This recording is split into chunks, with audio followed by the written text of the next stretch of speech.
Hello, everyone, and welcome to the Cinematic Schematic, the official podcast of the Cinematropolis.com, your home to thoughtful conversations on film. I'm your host, Caleb Masters, and today we are riding back into the desert of Arrakis on the backs of the Shai Hulud. Anakin Skywalker is so pissed. That's right, we're reviewing Dune Part 2. We're going to start with an icebreaker question, as we always do, before jumping into a spoiler-free review, where we'll provide a verdict on the film, and then we'll conclude the show with an in-depth spoiler discussion. Now, this is the episode that was prophesized in 2021, the year of our Lord. We were still very much in pandemic mode, and in fact, so much so that this is back when HBO Max still existed, for one, and it was releasing new feature films day and date on theater and on the streaming services. And as with all prophecies, we must pay them off for them to be satisfying or meaningful. So I thought, what is a better way to do that than to reunite the cast of our Dune Part 1 review, which I think was actually one of the first reviews we did in this studio, if I'm not mistaken. As always, I don't know why he wasn't on the last one, but he's here for this one. He's my co-host. He's an award-winning Oklahoma filmmaker, and his eyes are, in fact, very glowy blue. Laron Chapman, welcome back. It's actually really embarrassing. I used to wear baby blue contacts in high school, and it's because I didn't believe that having brown eyes was a cool thing. But people used to tell me all the time, your eyes are so vivid, and I just got so attracted to that kind of thing. And then one time they popped out, and it just demystified the entire room. They were just so disappointed. So the kids don't sound like they were very cultured, though, because they were all walking up to you being like, "Are you from Dune?" Teenagers in the early aughts, nah. In Oklahoma, no, never. Well, Laron, thank you so much for being here to complete the prophecy. You know, in some ways, you are our Christopher Walken. You were the Emperor who is always here, even when he wasn't here on Part 1. But now he's making an appearance in Part 2 review. Okay. Also rejoined by a contributor at the Cinematropolis and Flick Attack, and he has returned with a beard that rivals that of Duke Leto himself. Daniel Bokemper. Better than back. Duke Leto, but I've got some ways to go to catch up with Stilgar. I'm doing very well. I'm happy to be here. Happy to be here with everyone again, and having a new cast member in the form of Laron Chapman. It's always a pleasure. We like to bring out the A-team for this, just like all the Dune promo. We held, there was the strikes, they held it because they needed the actors to promote the movie, and I needed you guys to promote the podcast, so we held it, and now here's the cast read, we're here on social media promoting the episode. No, I'm just joking. I mean, please, but also please promote the episode. Also, very excited to welcome back, she's the managing editor at No Film School, Jo Light. Jo, welcome back. Hi, everyone. Very excited to be here and talk about sci-fi. Did you eat your spice cereal for breakfast today? Yeah, many, many bowls. I'm tripping right now. Well, thank you so much. I can't wait for you to tell us halfway through the review how the review will end. I mean, it's part of the power is you see it all at once. Gonna keel over. And last, but certainly not least, very excited to be welcomed by, where I'm sitting, he at least has the track record for the biggest Dune head at the table by a pretty considerable margin, although maybe him and Daniel Bokemper want to fight about it. I don't know. He's a GoodTrash genre cast co-host and the co-founder of GoodTrash Media, Dalton Stuart. Dalton, welcome back. What's up, Caleb? I'm gone off the water of life. I did 80 on the back of the sandworm all the way here. I can't wait. I've been so excited all week for this. So, Dalton, how many times have you seen Dune Part 2 already? 3. When was the last time you saw it? This morning. When's the next time you're seeing it? Tonight. Amazing. Okay. Yeah, listeners, he's, in fact, leaving this house and going to see Dune Part 2 after he saw it this morning. He's leaving this podcast and driving to a theater to watch the movie again. Well, as I've been saying, Caleb, how else are my eyes going to become bluer than blue if I don't keep going back to Arrakis? You are going to be a guild navigator by next week. I hope so. Well, and once your eyes are bluer than blue, you can't leave Arrakis. That's the deep lore. Yeah, spice withdrawal is lethal. He is married to Arrakis. Well, ladies and gentlemen, that is our all-star cast on the Cinematic Schematic review of Dune Part 2. Before we get further into today's review, there could be some spice in it for you if you follow the Cinematic Schematic and the Cinematropolis on our social media channels. That's the Cinematrop on most places, or on Facebook at facebook.com/Cinematropolis. And leave us a rating and a review. You too could have Dune superpowers. We have gotten some reviews in. We're at 42 on Apple, so 2 of you listened to my pleas from the last episode and left reviews, so thank you so much for that. I know there's at least 5 more of you out there. We want to get this to 200. 200 this year. I believe it can happen. I know that there are more than 200 of you listening right now. So if everyone just takes it out on their phone, Apple 30 Podcast, seconds. yeah, 30 seconds. I mean, if you want to take an extra 30 seconds to write us a review, it's even better. But literally, just to leave us the rating. Boom. And maybe you're not an Apple user, in which case, just go to Spotify, listen to this podcast, and leave us 5 stars. Thank you very much. With that said, we got to get to the icebreaker question. We're going to be talking a lot about adaptations today, specifically sci-fi adaptation when we get into the spoiler section. And I thought it'd be fun to maybe fan cast another sci-fi story that you would like to see adapted for the big screen. So, icebreaker question. What other sci-fi story would you like to see adapted for the big screen? Importantly, name the story, name of a director, and then fan cast. And that could just be one cast member as a star, or you could get really detailed, like 20 actors if you really wanted to go that far.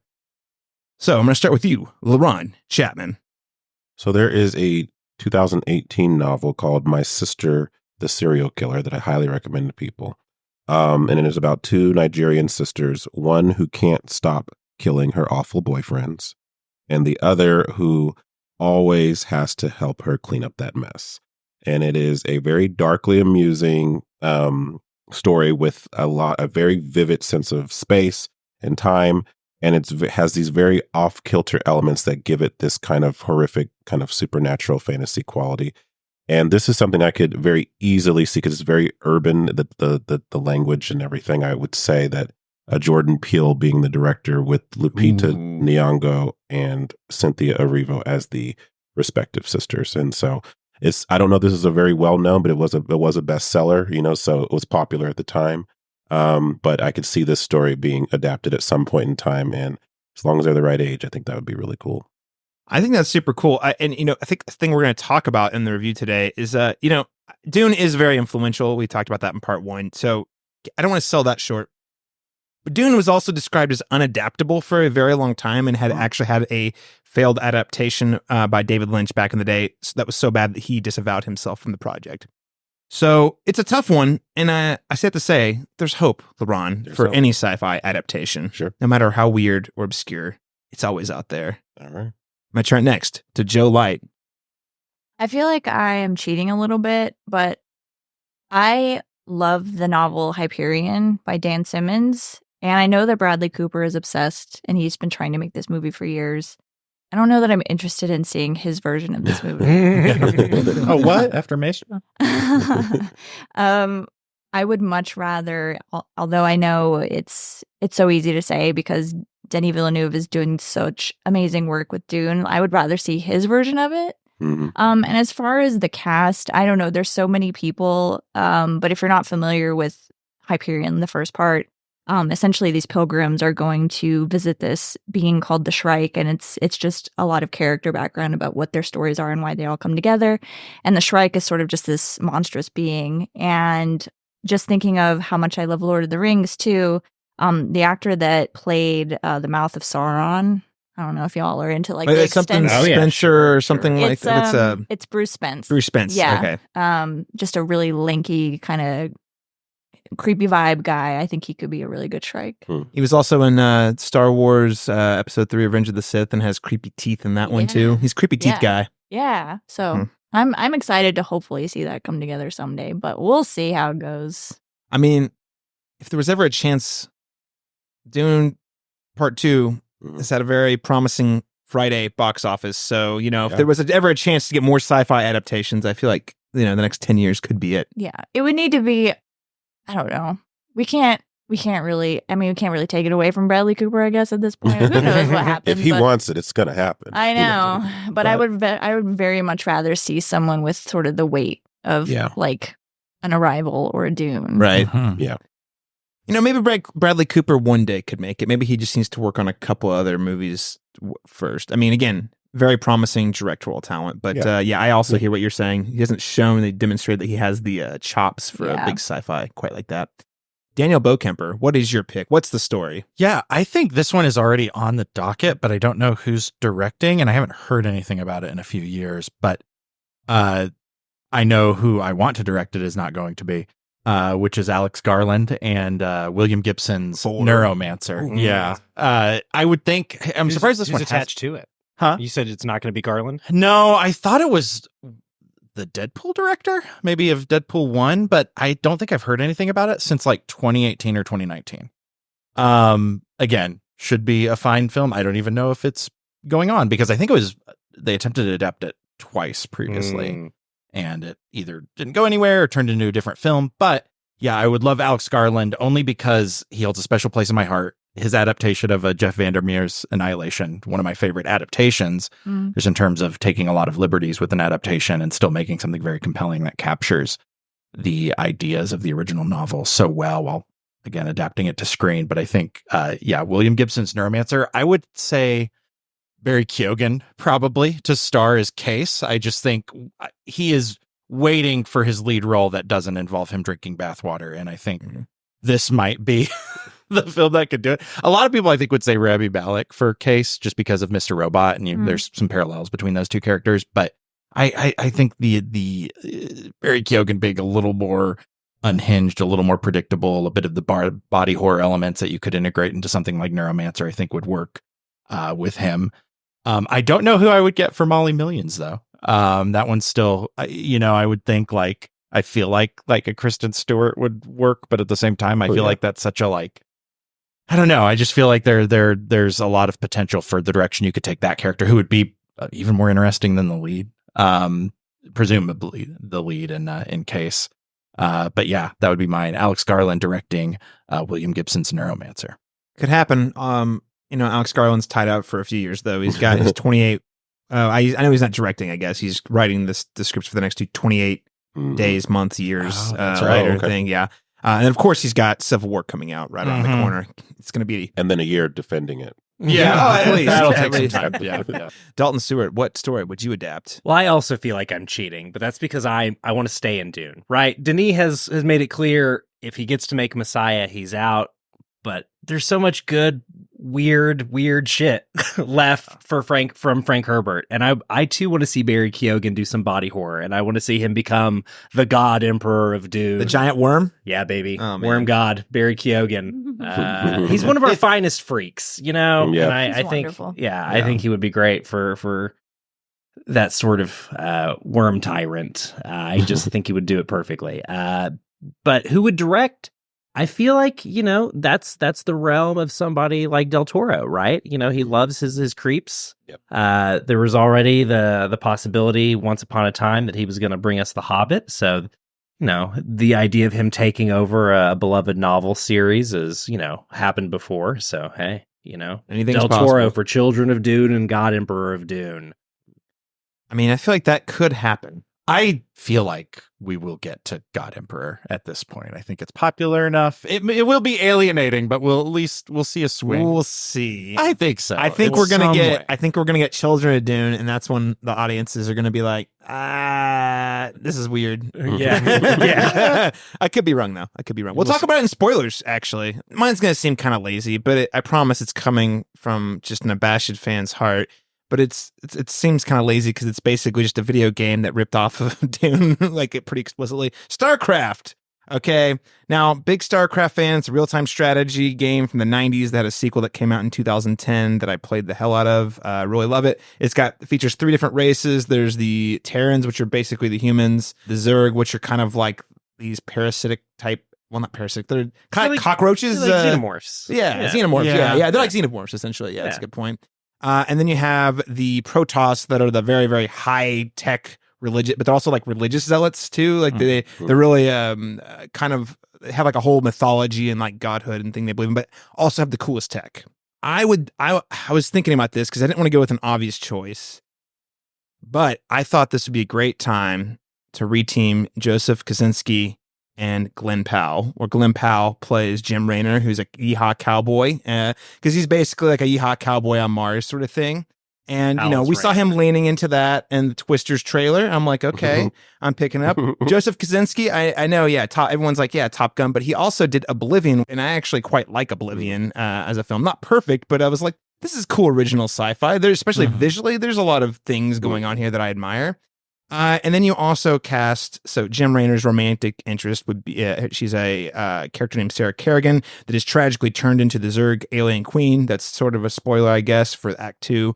But I would cast Aubrey Plaza in the role. I feel like she's just waiting for a like nice meaty, because you get to see a nice, sensitive, compassionate her, but you also get to see her like, I'm going to eviscerate your entire species sort of thing.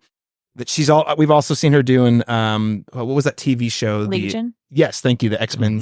Thank you. Read my mind. So we've seen her do things like that I think are promising. And then in terms of the character representing the Protoss, I would go Coleman Domingo with Zeratul, who is like sort of the main Protoss character that you get to play with and sort of things like that. But yeah, it's like a lot like Dune. There's a lot of holy wars going on, a lot of politicking happening behind the scenes during the cutscenes. So it's kind of a ripoff. But you know what? Microsoft now owns the IP, so anything's possible. They like money. They see Dune makes money. They'll just make a StarCraft movie. Let's go. Listeners, what other sci-fi story would you like to see adapted to the big screen? And also, who would be the director or the stars? Let us know by emailing me at thecinemetropolis@gmail.com or hitting us up on social media. With that said, let's get into our spoiler-free review of Dune Part 2. It's okay. I'm here. It's been a while since you've had one of those nightmares. Tell me, what was it about? It's only fragments. Nothing's clear. We've been fighting the Harkonnens for decades. Look! My family's been fighting them for centuries. Your blood comes from dukes, then great houses. Here, we're equal. What we do for the benefit of all. Well, I'd very much like to be equal to you. Maybe I'll show you the way.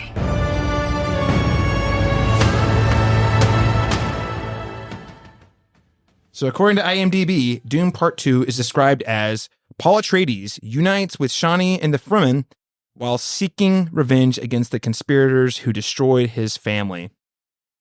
So a couple of little fact tidbits I want to put out here, maybe as a little bit of a refresher. Dune Part 1 was released on October 22nd, 2021. Part 2 being March 1st, 2024. So about 2.5 years time difference. Originally, this movie was going to come out November 4th, which would have been closer to the 2-year mark, but they pushed it back due to the strikes. This is the second film. Part 2 is the second film in a planned trilogy, with Dune Messiah being the final entry of said trilogy from director Denis Villeneuve. Has not been greenlit yet. But it's kind of like similar to Part 1 and Part 2. At the time when we did the review, Part 2 technically wasn't greenlit, although it seemed like a bygone conclusion, or a foregone conclusion. We're kind of in a similar space with this one, where it's like, if the movie does well, but all the signals are telling us it's going to make a ton of money. So Yeah. pretty high likelihood we get the Dune Messiah adaptation as well. So we have returning cast members: Timothée Chalamet, Zendaya, Rebecca Ferguson, Dave Bautista, Stellan Skarsgård, Josh Brolin, and Javier Bardem. They're joined by newcomers Florence Pugh, Austin Butler, Christopher Walken, Lea Seydoux, and Anya Taylor-Joy in a secret role that wasn't revealed until the red carpet, which was kind of interesting. Yeah, I was like, why is she here? Yeah. Oh. This isn't Furiosa. This is a wrong desert movie. Oh, she's got a secret role. So Dune Part 2 is estimated to cost $190 million before marketing costs, which is, marketing is usually, they say, about the same price tag as the movie itself. And for context, Dune Part 1 cost $165 million and made $434.8 million worldwide, which for a pandemic movie was pretty successul. Yeah. One of the handful of successes, very small handful of successes that came out of the pandemic era of movies.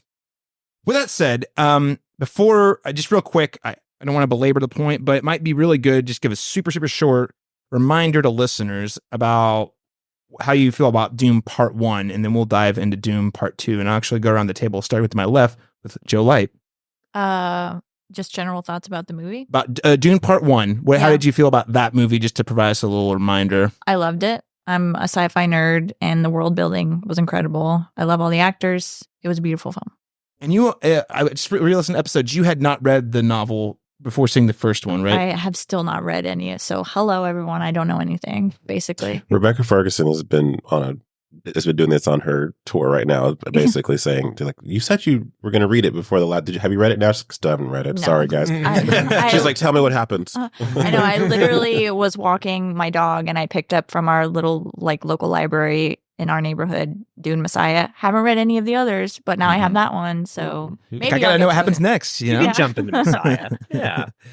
Dalton Stuart, part one. I really dug part one, and I feel like if I did not re-listen to our discussion of part one, but if I recall correctly, I think maybe I had some reservations about how well two would wrap up the dangling threads of one, kind of being my lingering question of like, how well does one work on its own? And Exactly. I did take some time to revisit one a couple of times before two came out. And I think it mostly holds together as its own narrative. I do think there is some still frustration there. At the same time, though, somebody, who has read the book, like, there ain't really another part you can stop at, like they kind of stopped the last possible point for, as far as the momentum of the story goes. I think they picked a really good stopping point and gave it as satisfying a conclusion as they possibly could have. So I think with two out now, I do think it both raises and lowers one in my estimation in some ways. Okay. Kind of give you a real centrist-ass answer. And a sneak peek. Daniel Bokemper, quick reminder for part one. What do you think of that one? Yeah, kind of the same where Dalton is coming from. Rewatching it recently, I did like it overall, and I like a lot of the choices in terms of scope and setting and atmosphere, scale, set design, costuming, color, use of color. That's all good, but like the narrative itself, it does feel like. I talked to Laron a little bit before we caught it the other night. It has a lot of table setting by necessity. To the point where it is hard to get super attached to the narrative because it doesn't have, that momentum going. Whereas this just has that in spades. I think part two is way better paced than the first one, but at the same time, I don't think there's anything inherently wrong with the first one. I think to faithfully adapt the story, it ended where it needed to. So it's weird to say even disappointment. It's just like this makes the most sense to end here, but you still feel that longing a little bit. And as judicious as the exposition is like given out in one, it's still a lot. Yeah. They do make it entertaining and like fly through it very quickly, but it's just a lot to get through. Yeah. They do make a lot of interesting creative choices to just get concepts across to easily understand them. But yeah, it's still so much because it's a dense world. Yeah. With a lot going on. But yeah, overall, I still like it. I do think part two exceeds it. Yeah. All right, Laron Chapman? Yeah, I was pretty spellbound by just the world building of it. Again, I haven't read the novel, so I'm coming into it pretty fresh. But what I did love was also just getting established with this universe. But the thing that did kind of pull me back a little bit with it was that I've heard a criticism before that it does kind of lack a certain emotional depth. I feel like the characters are kind of very thinly veiled, here, and because they're just being introduced, I think the actors definitely fill in a lot of gaps with their presence because they're all very good at what they do. But I did find myself thinking like, I don't have a lot to chew on with this first one. I had a lot to like just soak up in like sensory, in that way. But in terms of ideas and stuff, there's a lot of things that are kind of delicately placed. And I think in watching two, I agree with you, Dalton, that it's definitely elevated for me.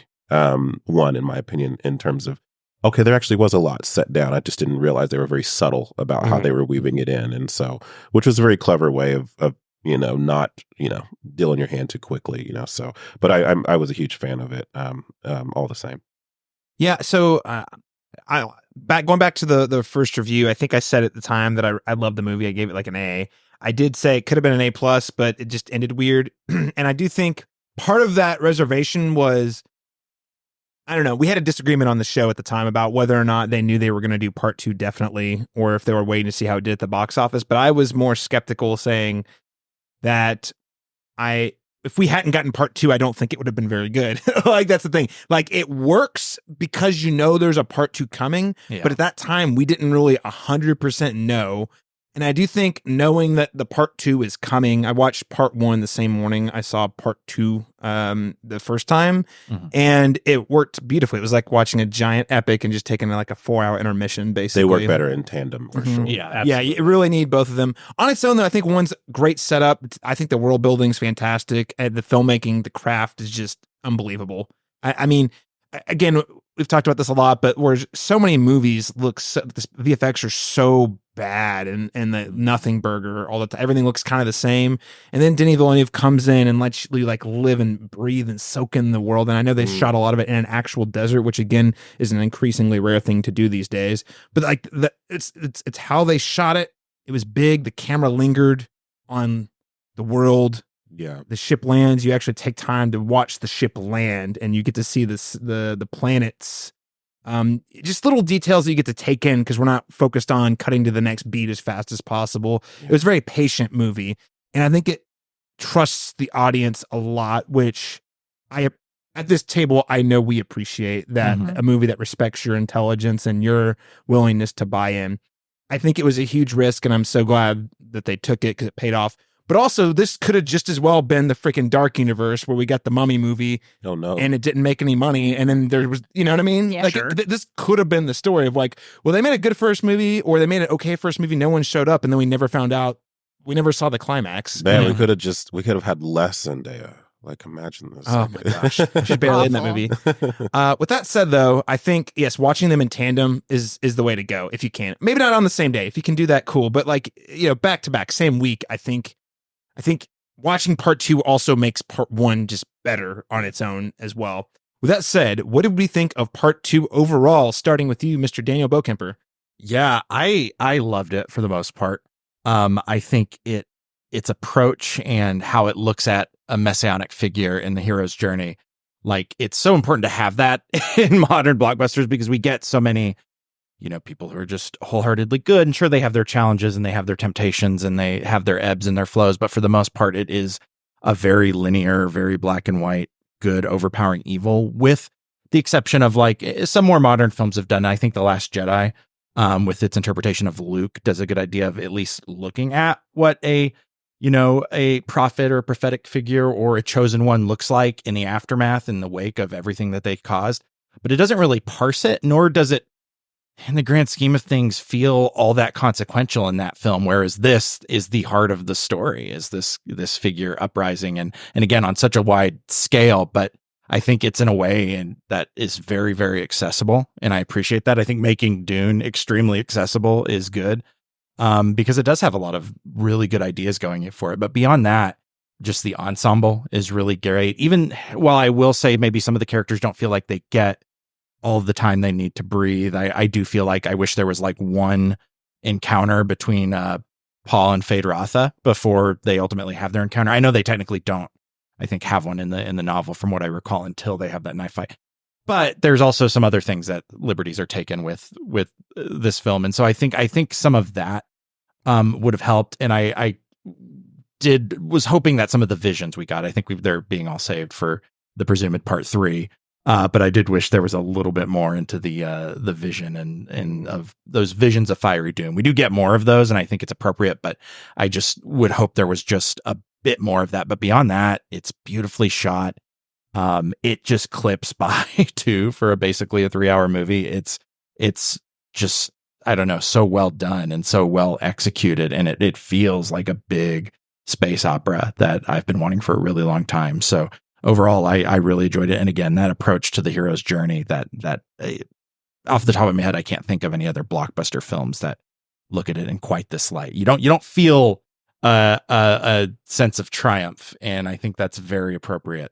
Well, and I think that's what makes us different, right? Because in the year 2024, you really can't do a typical hero's journey and it feel that power. I mean, it's been done to death, right? So, not very rewarding. Yeah, it'll check a lot of boxes, but it won't make you ask very many questions. Right. And I think that's the difference. Which is where Denis Villeneuve this is what makes it.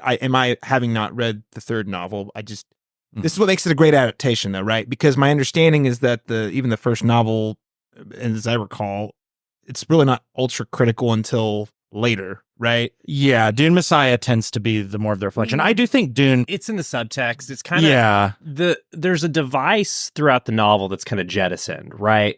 There's a lot of people talking about Paul after his upright, and I want to try to. I know we want to make this a space where people who haven't seen the movie can listen for a little bit. So while staying vague, you get narration from Princess Irulan after the events of the novel, talking about the events of the novel to intro chapters very often. So you do kind of have some of that context about how context and you see how Paul sees himself versus how other people see Paul. Yeah. Very cool. Which is important, and I think Zendaya in a lot of ways plays that role in this movie as an adaptation. Yeah, for sure. Yes. So Dalton Stewart, what did you think of Dune Part Two? I am similarly pretty much mostly in love with it. Yeah, I can't stop watching it. Literally can't. That said, I do feel like it sands off some of the sharper edges. No pun intended, right? Or was that a pun intended? No, I would never intend a pun. I would sooner die. No, I think in an effort to avoid charges of Orientalism, which, understandable, they've kind of made the Fremen a little less Bedouin coded, a little less Arabic coded. But by sanding off that edge, it removes the theme of Arab liberation from Dune. And Dune is so heavily inspired by real 20th century politics that removing it from that context of, Western colonial powers taking advantage of the Middle East, I feel like that makes it a little more accessible, because you can't have people saying jihad 100 times in the 21st century. Yeah. Or you could, actually. It means something different, though. It means something different to Western audiences. Yeah, especially post 9/11. I think Denis is scared of making Western audiences feel itchy, and I think the movie suffers for it. I think Sedona Locker wrote something really good for Joy Sauce. I'm not totally in the bag with how he feels, but he kind of articulates this in more time than we probably have to get into it over at Joy Sauce. But yeah, for the most part, I pretty much love it. I think... and that's why where I do differ with Sedon, he kind of feels like it's a sort of languid film and kind of stilted and uninspired. And I gotta say, man, this, much like the first one, it's just full of incredible images that I can't stop thinking about. The Harkonnens scuba diving through the sky of the desert, Fade Routha fighting on a black and white Yeti Prime. And those fireworks, man. Come on. The Gom Jabbar, put your right hand in the box Redux, but this time it's sexy. Like, there's so much cool stuff in this movie, man. I can't wait to go see it again in a few hours. Yeah, I look forward to spoiler talk and kind of really break it open. Love it. Joe Light, what did you think of the film? I love this movie. I felt there's a moment late in the film that felt very similar to me, the way I felt watching like Lord of the Rings, which was like a guiding film of my childhood or younger years at least. Just the scope of it, the emotion of the imagery, the way that the film puts you in so many of the situations that the characters are in ways that I don't think other filmmakers have really achieved. Its willingness to be a little bit messy at parts, I love. It doesn't feel like it has to be a perfect film or show you the perfect image, and I think that is what makes it so beautiful in a lot of moments. I'm obsessed with Javier Bardem. I love him so much. He's got some great bits in this movie. Yeah, it's his. I was obsessed with him when he was doing his awards tour back with like No Country for Old Men. So I feel like, again, I'm like stepping back into a time where I was like really obsessed with film. I mean, I still am, obviously, but like that was like the 2008 time was such a formative time for me. Yeah, it's just such a cinematic experience, and it made me emotional watching it. I just am thinking, this is it. This is what I'm here for. I love the experience of watching this film. Even as I'm like sitting there, I'm thinking, this is what I love movies for. Absolutely. That is to piggyback off of that is my feeling. When you're watching the movie, it's almost ironically a religious experience. And I say that I'm totally stealing this from a Letterboxd review from my friend, Ben Friend, who said, It's ironic that a movie that is about the dangers of Messiah's figures and religion is also simultaneously a religious experience. Yeah, it's overwhelming. It's overwhelming, and when I'm watching it, I'm just like, this is why I love movies. It's got the characters, it's got the drama, it's got the spectacle, it's got the weight, it's got the 5-hour-long conversations I've had after the movie. We're doing this podcast. There's so many big ideas at work. Maybe even too many big ideas, but you know what I've decided? Because my initial thought on my first viewing was, wow, almost too many good ideas. But also, you know what? I really like big ideas in sci-fi and blockbusters. And we don't, you mentioned The Last Jedi. It's not super often that we get big movies with this big a budget that feel like they're actually about something. Yeah. And in this case, about a lot of things that we can talk about in spoilers. And just seeing it all come together in a movie that, as Daniel said, flies by. Yeah. I mean, just like, it's almost unbelievable. The second time I stepped out to the bathroom right before there was a climactic battle at the end. Spoilers, I guess, for that part. But I was thinking that the movie had another like 25 minutes before we got there when I stepped out, and I got back and I was like, oh snap, we're here already. It just moves. Yeah. Moves so fast. I love the new joiners. Austin Butler, I was actually kind of skeptical coming off of Elvis to see, I think he's great, but I was similar to Timothée Chalamet and Wonka. I was like, I don't know if I'm going to be able to see him in any other light other than Elvis. And he is doing something so the opposite of Elvis that's just so wild and unhinged. Eats up the scenery every time. Christopher Walken doesn't get a lot, but when he speaks, I love movies. It reminds me of why I love movies. Christopher Walken dropping silver. Say, so Harkonnens, who is this melody? Yeah, I'm right there with you, man. Yeah, it's like, it just fills me with joy. He's just like, the history of movies that he carries behind him just gives him so much gravitas. To see that they got an actor like that to play the Emperor too is just wild and incredible, and such a blessing. And even Dave Bautista, who's fairly one note, gets some good scenes. That's the thing. Every member of the cast has a moment, and here we are like, and that is why they casted you in this role. So overall, I think this is a 5-star masterpiece for me. Does that make it perfect? No. I mean, what does perfect even look like? But in terms of creating an overwhelming cinematic experience that I'm excited to revisit, that I'm excited to talk about with friends, that I'm excited to watch with more friends, I mean, this has got the full package. 5 stars.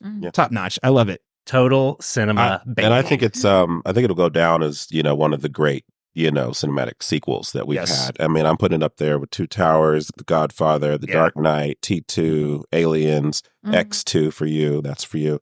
I do love X2. It is. Before Sun. What's the sequel? Oh no, my favorite trilogy. I can't think of the sequel. You guys know. Before Sunset. I have to think about it every time. Oh man, it's like Before Sunset, Twilight. One of them. You know. Did you say Spider-Man 2? Because that's awesome. Spider-Man 2 is on there too. The Sam Raimi one, absolutely.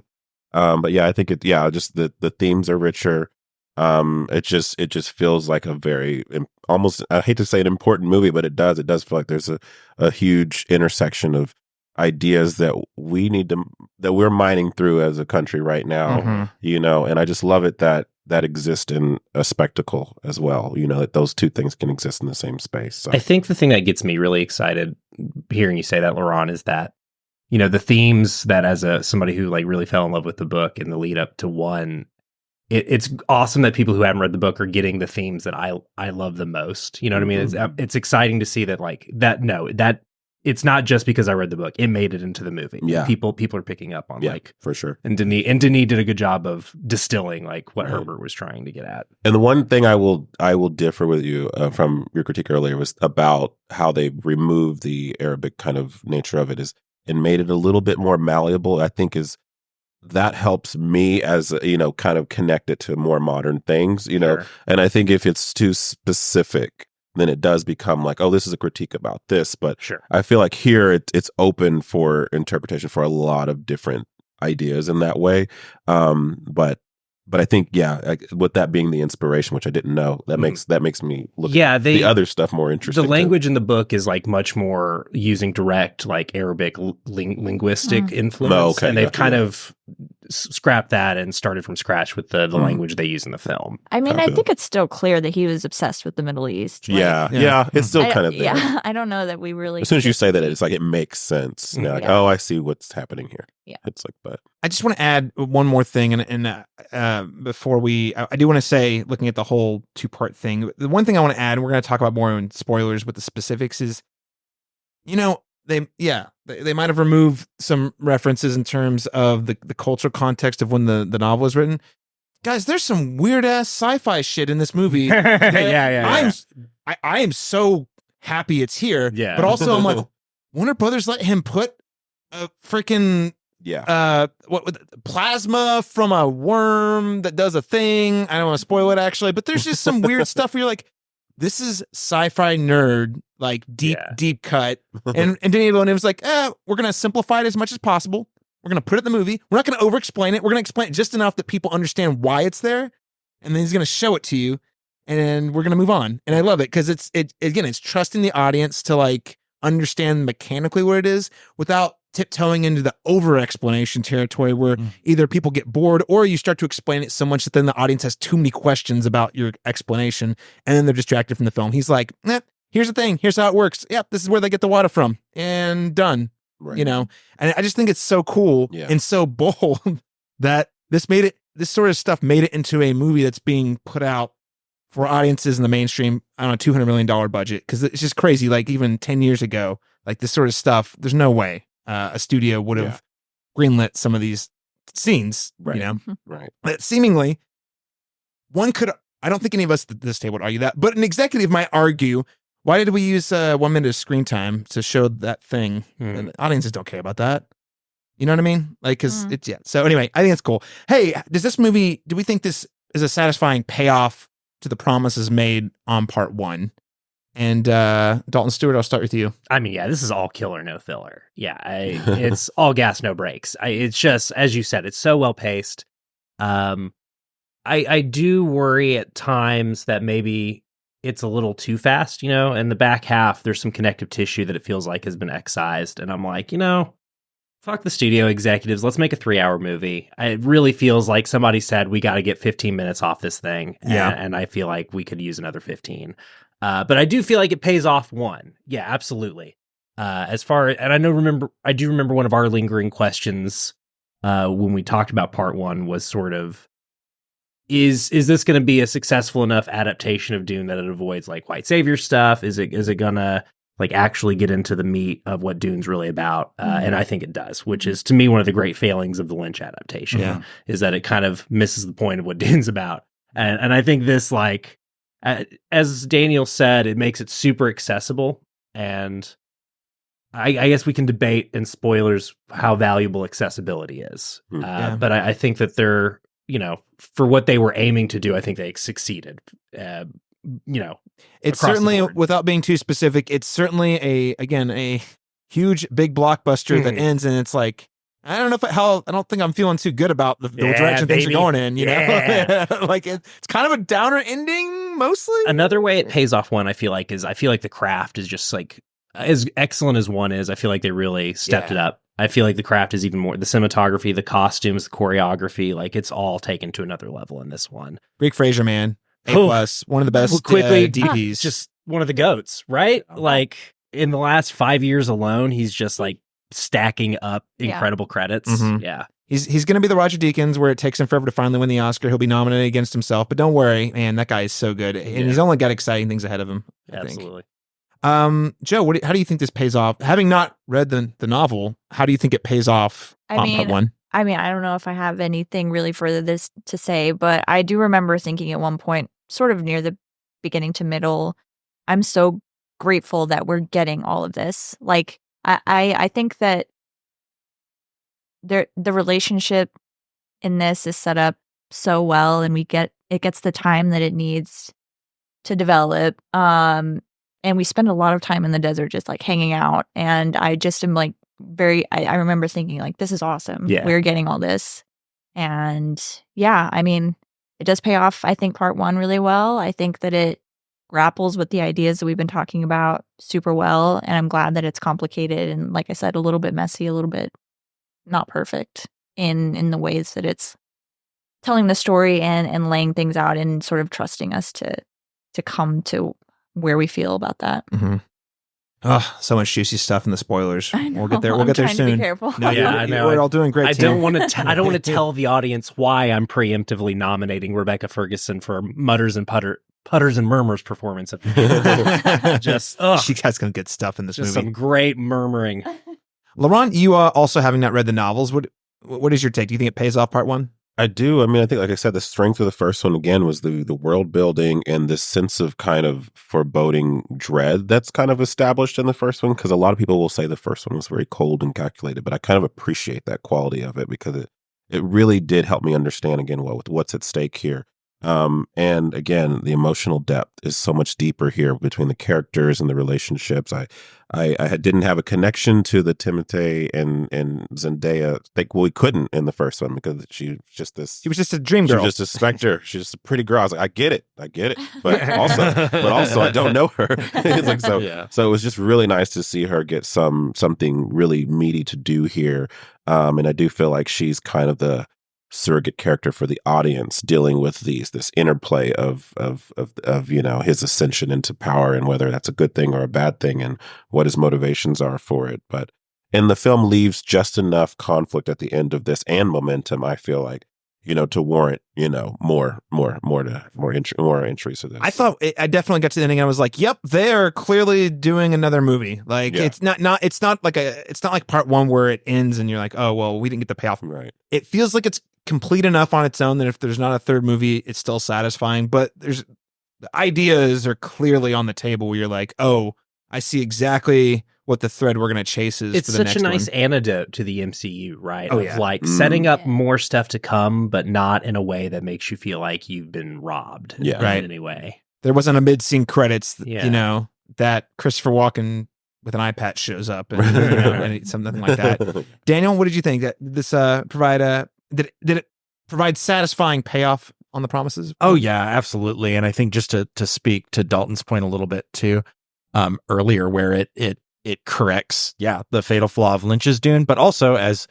this film didn't exist, but Jodorowsky's Dune, as bizarre and beautiful as that was going to be, it concluded still with a hero figure, effectively a white savior. In that case, he dies, but he goes and is dispersed across the universe and everyone worships him and we're all happy or something. And Lynch's Dune, Paul becomes a god who hails rain down from the sky and everyone's just worshiping him too, and we're all happy. And it has like a very like happily ever after. Have you seen the 3-hour fan edit on YouTube that like restores the ending of the book and like takes a bunch of stuff that like only showed in TV? I'll send you a link. I want to check that out. I want to check that out because that probably does help a bit. It's interesting. Yeah. Did they have to pull clips from Timothée Chalamet's Wonka to make a fake trailer?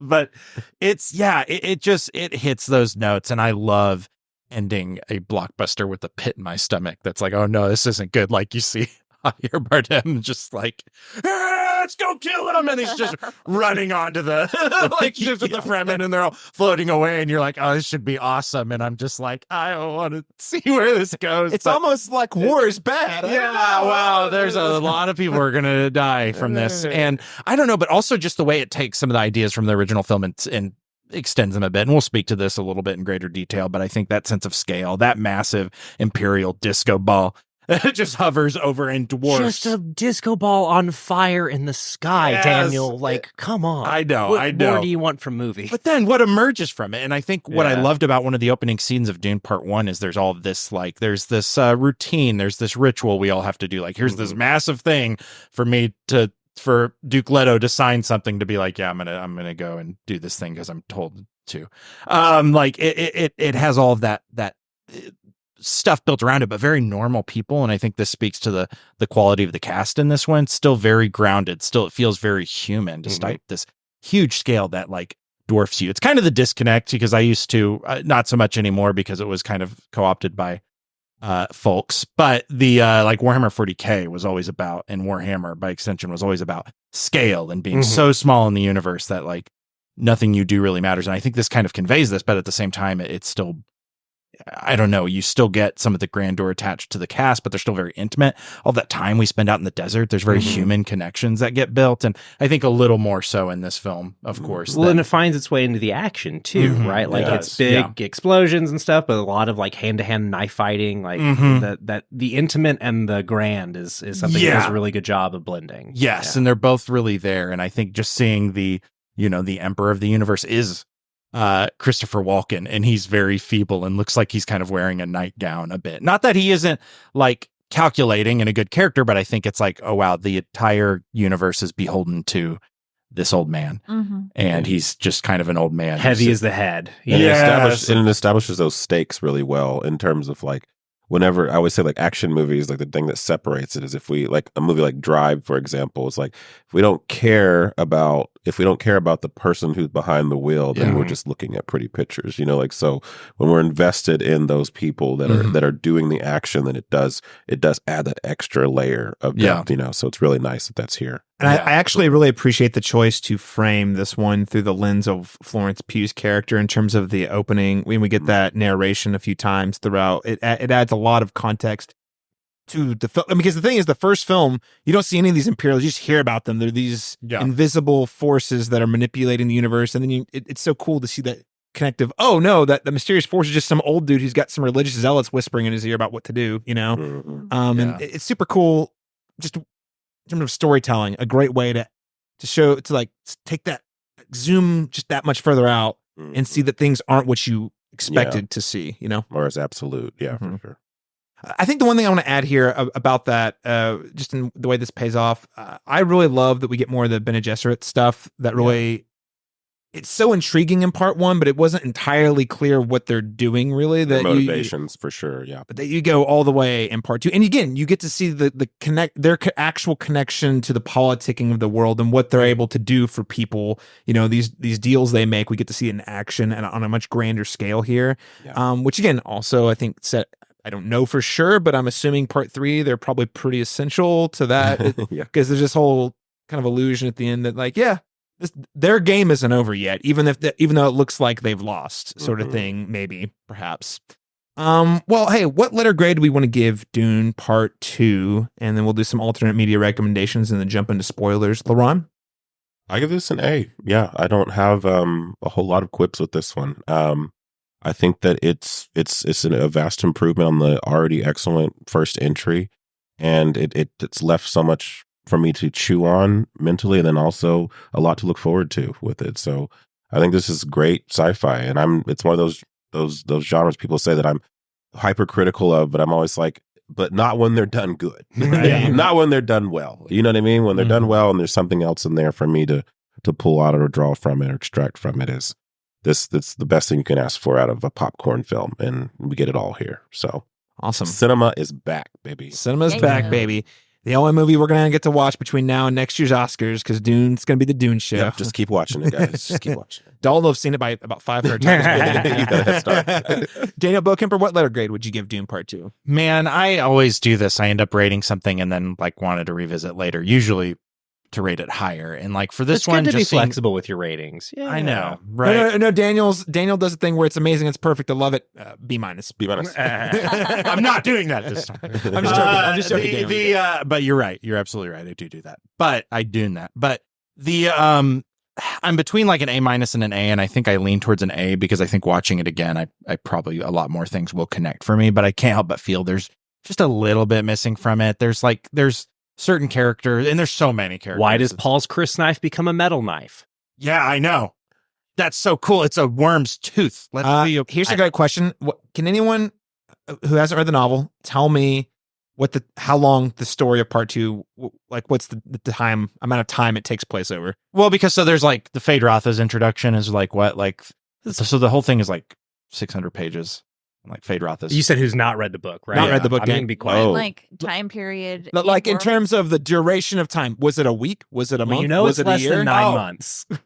So what? It's less than 9 months. That's true. I know it's less than 9 months because the baby wasn't born. There was times where you're like, it's exactly. That's really the only mechanism they have to sort of communicate. And I see. And it's not even really a check-in. It's just, the baby hasn't been born yet, so we know it hasn't been 9 months. But there were several times when I was like, Yeah. Does this happen over the, because there's especially that scene at the beginning where he's like attacking, like you see them sabotaging all these different spice mines and or spice operations, and you're like, okay, so that feels like that was probably like 6 months worth of them blowing shit up, right? You know, but actually, no, it's probably like 2 4 weeks, days. you know? Yeah. No, the novel, correct me if 2 I'm wrong. years. It's 2 years. Okay, Yeah, I was like yeah. 2 or 3, but Because I don't want to say that because that would be a spoiler. yeah, well, Hey, good for them. Yeah. Good for them. I know. Yeah. Compress it. Yeah, honestly.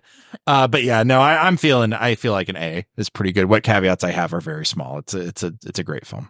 Excellent. 2 A's. Dalton Stewart. I too will be giving it an A. Yes. Yeah, I simply can. I've stopped myself from going full A plus. You know, my quibbles I hold strong to, but I'm not going A minus. It's come on. It's just what a total experience. It's incredible. Awesome. Well said. Joe Light. It's an A. Yeah, 5 stars. A's all around. Not we even got, doing a like, minus. straight A's. Straight A's, Yeah. everybody. Like, Yeah. maybe an A plus. I don't know. I think I probably need to watch it at least 2 more times before I can like confidently say it's. I don't even know how many A pluses are out there, but this is everything you could want. It's an experience. It's magical. It's got details. It's not perfect. What movie is, you know, but so good. I love it. Hey, what other things would you recommend listeners check out if they like Dune Part 2? And I'll start with you, Daniel Bokemper. Yeah, so I think I mentioned this on the Dune Part 1, but I'm going to reiterate it for those who haven't watched it because it's on Max and easily accessible. Jodorowsky's Dune. Yeah. Because it's about Dune, another interpretation of that, but a documentary about, and even if you don't fully agree with some of the things Jodorowsky says, and you probably won't, Alejandro Jodorowsky, his attempt to adapt this, it's a documentary about Of the Holy Mountain, the director of the Holy Mountain. Yes. El Topo. Yeah, he's an interesting filmmaker, to say the least. But to see what his vision was but would have been basically the first real blockbuster. I think it probably would have came out after Jaws, but like intentionally to be a grandiose film with so many different collaborators, having like H.R. Geiger come in and do the Harkonnen design, and then you have Salvador Dali was going to be the Emperor, and just like, and then who was it? Who was going to be Fade Roth? I don't know why I can't think. It was like Eros, not Rolling Steve Stones. Tyler. Keith Richards, right? Keith Richards. No, it was God, why can't I think of who it was going to be? Man, I don't know, but it was the It's the thing that the Lynch Dune has most in common is that they go with Sting for Sting, Fade Roth. and even Austin Butler. Austin Butler like, having tangentially. played Elvis. Yeah, Yeah. like we kind of That's continue funny. this I didn't idea think of about that. Fade The rock Ralph as stars. evil rock Yeah, star. Exactly. Yeah. I'm gonna Yeah. think of it like halfway through. I'm just gonna blurt out. Maybe that's an Easter egg. We didn't know. Yeah, but the regardless of all that, it just had so many things going, but also just to pursue art, even when it fails, art is still valuable, even when it doesn't come to fruition. And I think that's what that documentary instills. I would also add another film that is a lot about religious zealotism and the dangers of that, and the dangers of being a supposed chosen one. The director's name escapes me, and so I hate that. But the film Paradise Now, about two ultimately suicide bombers in Tel Aviv, and how they've been sort of indoctrinated into this belief and this willingness to kill themselves for the sake of something that's bigger than them. That's really impressive. And then just one last small thing. I don't think I've ever recommended a board game on this podcast. So I'm going to recommend, if you like space operas and you like big, huge stories that unwind forever, I would say Twilight Imperium, which it only takes about 12 to 14 hours to play a single game. So that's just a day. It's basically just watching Dune Part 2. Y'all board game heads are freaks. Hey, Yeah, it's worth it though. so is this a it's good time to truly tell you that I it played blows Dune my Imperium last night for the first time? Do you like it? Yeah, It's good. I need to play it a couple more times. The first Oh. one's the learner round, Yeah. because there's a lot to It seems but fun. It's I'm super scared fun. of it. It's I I think it's one you just got to Man. accept that the first time you play it is literally just everyone figuring out the mechanics. That way, when you play it the second or third time, it's actually about the strategy. Okay. Yeah. We really enjoyed it. I have to Good. say, yeah. I like it a lot. Dalton Stewart, what would you recommend? I have to go to my notes. I'm so sorry. I thought I had this locked. Okay, I don't. There we go. I think you got to check out Lawrence of Arabia, right? Yeah. Alec Guinness, brownface apologies, of course. Always. But making Stilgard a white Spaniard is probably better than that, right? Like we're always having these battles with casting. You know, we're trying to drag ourselves into the future. But you got to check out Lawrence of Arabia. It's like an essential epic. And again, like very, very interesting. I mean, Paul is so directly inspired by T.E. Lawrence. It's kind of unreal. So you got to check out this unbelievable real life story of a total weirdo. I freaking love it. It's like if you're interested in learning more about cinema, you really need to see Lawrence of Arabia. It's kind of like a Citizen Kane. It's like one of those. If you're really going to learn about the media, the medium you need. That's a real so touchstone. Exactly. That's what I was going to say. It's a touchstone for so many filmmakers. There's just like so many people are obsessed with it. It's worth catching up with. I think the whole genre is built around things that it's established. So absolutely, yeah. Laron Chapman, what would you recommend? I say you got to look at Denis Villeneuve's previous work. You look at Arrival. You got to look at Blade Runner 2049. You know, like and then also Mad Max Fury Road. I feel like those are three solid picks that are comparable and have similar ideas and similar energy and similar technical prowess. You know, so yeah. I gotta say, I feel it's gonna be a crazy. The universe this year is going to be crazy. Yeah. But you know what? I think Denny's finally going to get his director nomination because he's been snubbed so many times. I think it's finally going to happen, But you know that not all is lost in the world when you're sitting down for Dune Part 2 and then a trailer for Furiosa pops up on the screen and you're like, something good will come out of this year. Yeah. This Cinema movie is back. Yeah, right, exactly. At least deserts. Laron, I'm so glad you brought up like Denis' other work because this really does feel like the culmination of his filmography. Yeah. Like you see so much of his other movies in this one. So it's like you watch Prisoners and you don't think this is where he's going, but you watch the helicopter scenes in Sicario, right? Right. The ornithopters enter when they cross the border first in Sicario. And little threads. It's like, guys, we're going to do. And then you do the Arrakis, baby. The world building and the seat, all the tech heavy stuff from Blade Runner. Which is, I still think that movie's. I don't know. I love that movie. It's great. I don't think he's made a. I have not seen any bad movies from him. I haven't seen 100% of his filmography, but I think I've seen almost all of them, and they're all like good to masterpiece tier, in my opinion. Joe Light, what would you recommend? I mean, I'll throw Enemy in there too. Yeah. Talk about a weird movie. Gyllenhaal versus Gyllenhaal. Yeah, so good. I'll also throw my sweet girlfriend Rebecca Ferguson in there with Silo if you want more of her in sci-fi as a lead. It's an Apple TV Plus show. Yeah. Rebecca Ferguson also on the up and up lately. I mean, I'm not convinced. I still think she's going to come back in the next Mission Impossible. So who is better at press than Rebecca Ferguson? Oh my god, it's ridiculous. I didn't know she was so like saucy. her and Dakota Johnson, man. I was going to say Dakota Johnson's. It's a pretty good it's a real competition between the two right now. Yeah. I'm going to just throw in a wild card here. The movie Brightburn, which was the anti-Superman movie. We're talking about subverting the Messiah characters. It's where like, Superman. What if Superman? But he's actually a serial killer. And he's a kid. And instead of like, because it plays with tropes in a way similar to what we see in Dune and Dune Part 2, which is it's a beat that in any other movie would be like an uplifting, exciting thing, but just with what you know in the context in which things are happening, you're like, oh, this is bad. This thing that's usually good does not feel right. It's bad. And I think that little overlap in terms of fun playing with expectations and Messiah type characters. That was a good time. And also, if you want more Dune content, guys, Dune Spice Wars is available on Xbox Game Pass. Real time strategy. Yeah. You want to live in the world of Dune. You want to smell the spice. I almost bought it before I came over here today. It was on sale. It's on sale on Steam right now. Daniel, if you get it, I'll Game Pass it, and you and I could conquer the galaxy together. No, I get to be the Harkonnens though. Oh, that's okay. They're clearly the right side. Were you a Some would argue. Were you the guy who was like the Protoss and StarCraft? Were you the Protoss as the best by default guy? No, I was the Zerg because I love space bugs. All right. Also, let's just throw out last one. Because you mentioned T.E. Lawrence. You got to throw out Prometheus and Alien Covenant. Sure. If you want weird sci-fi shit, we're never going to get that third movie, unfortunately. So I don't feel like we're ever going to see the culmination of those ideas. But the setup for that third movie was so enticing and interesting and weird. I loved it. Great stuff, Ridley Scott. All right. With that said, let's move on to our spoiler discussion for Dune Part 2. I don't like sand. It's coarse and rough and irritating, and it gets everywhere. Not like here.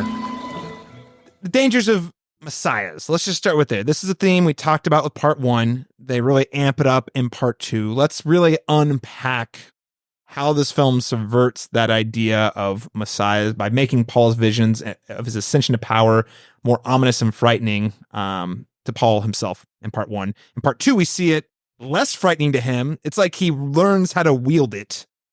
But but not everyone else, but specifically Zendaya, it's like, oh, this is bad. This guy, he's like, you know, and even seeing the first part of the movie, he's like struggling until like a light bulb goes off and all of a sudden, boom. Well, he drinks the water of life. Yes. Yeah. And I kind of think that changes his entire perspective on things. So I know this is very open and broad, but I just want to see what direction the conversation takes us. How well do we think part 2 builds off the ideas of that fear and the ominous future of Paul from part 1 and part 2? I love, like, we get this touch so early of him, you know, we're not sure, you know, we get the scene of him talking to his mother, Lady Jessica, about how he does have to rally the Fremen if he wants his revenge. And then after seeing her become the Reverend Mother, he sort of backs off of it, right? But that only, like, I love that we get that beat of Stilgar being like, of course he says he's not the Mahdi. He's the so Mahdi. humble. Exactly. He must be the type. Nothing you can do can escape. Exactly. Exactly. I love that idea of, like, once you're caught up in this, there's no way out. Yeah. You're simply, you're down for this bad. Like, you are completely subsumed, and like your individual identity is lost. If we're, you know, seeing the story from Paul's POV. But I just, like, as far as taking a step out and seeing how everybody reacts to Paul, it is really cool to get those different, like, the change from the books of this idea of, like, the Northern Fremen being less religious is a totally new thing for the movies. And I think it's such a cool idea, and, like, really gives you that grounding that the novels have in these, like, historical footnotes, you know, that they have to start chapters, like, by having, you know, Chani represent this idea of Fremen who are not bought into Paul as a savior. It, like, really gives us something to chew on, I feel like, and it could otherwise be totally lost. When I love that it's tied up in the romance too, because much like the audience, we're in love. This is the main character. We're in love with them. You see the signs, but you're like, yeah, you know, he's what was the word she said? He's authentic, sincere. That was it. Yeah. He's sincere. And she believes in him until suddenly she's like, oh no, this is a dark, like, yeah, when he drinks the water of life and he comes back from the dead, he's just another guy. Yeah. You can't trust him, and he's willing to wield his power and the prophecy. Also, that scene when he walks into the Fremen. I'm the one your mother's warned you about. Fucking legend. Come on. And Timmy will walk up there turning. He's dark. great. He became a man before the whole world's eyes. He's so good. Not baby Timmy anymore. Yeah. Well, to say his full name now. Laron, what do you think about this evolution of the idea of dark messiah?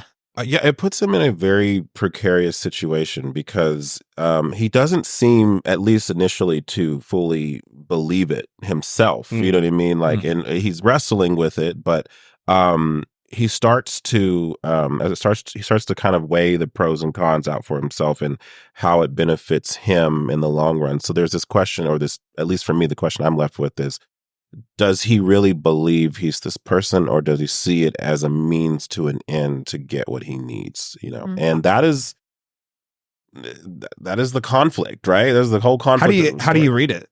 How do you read that?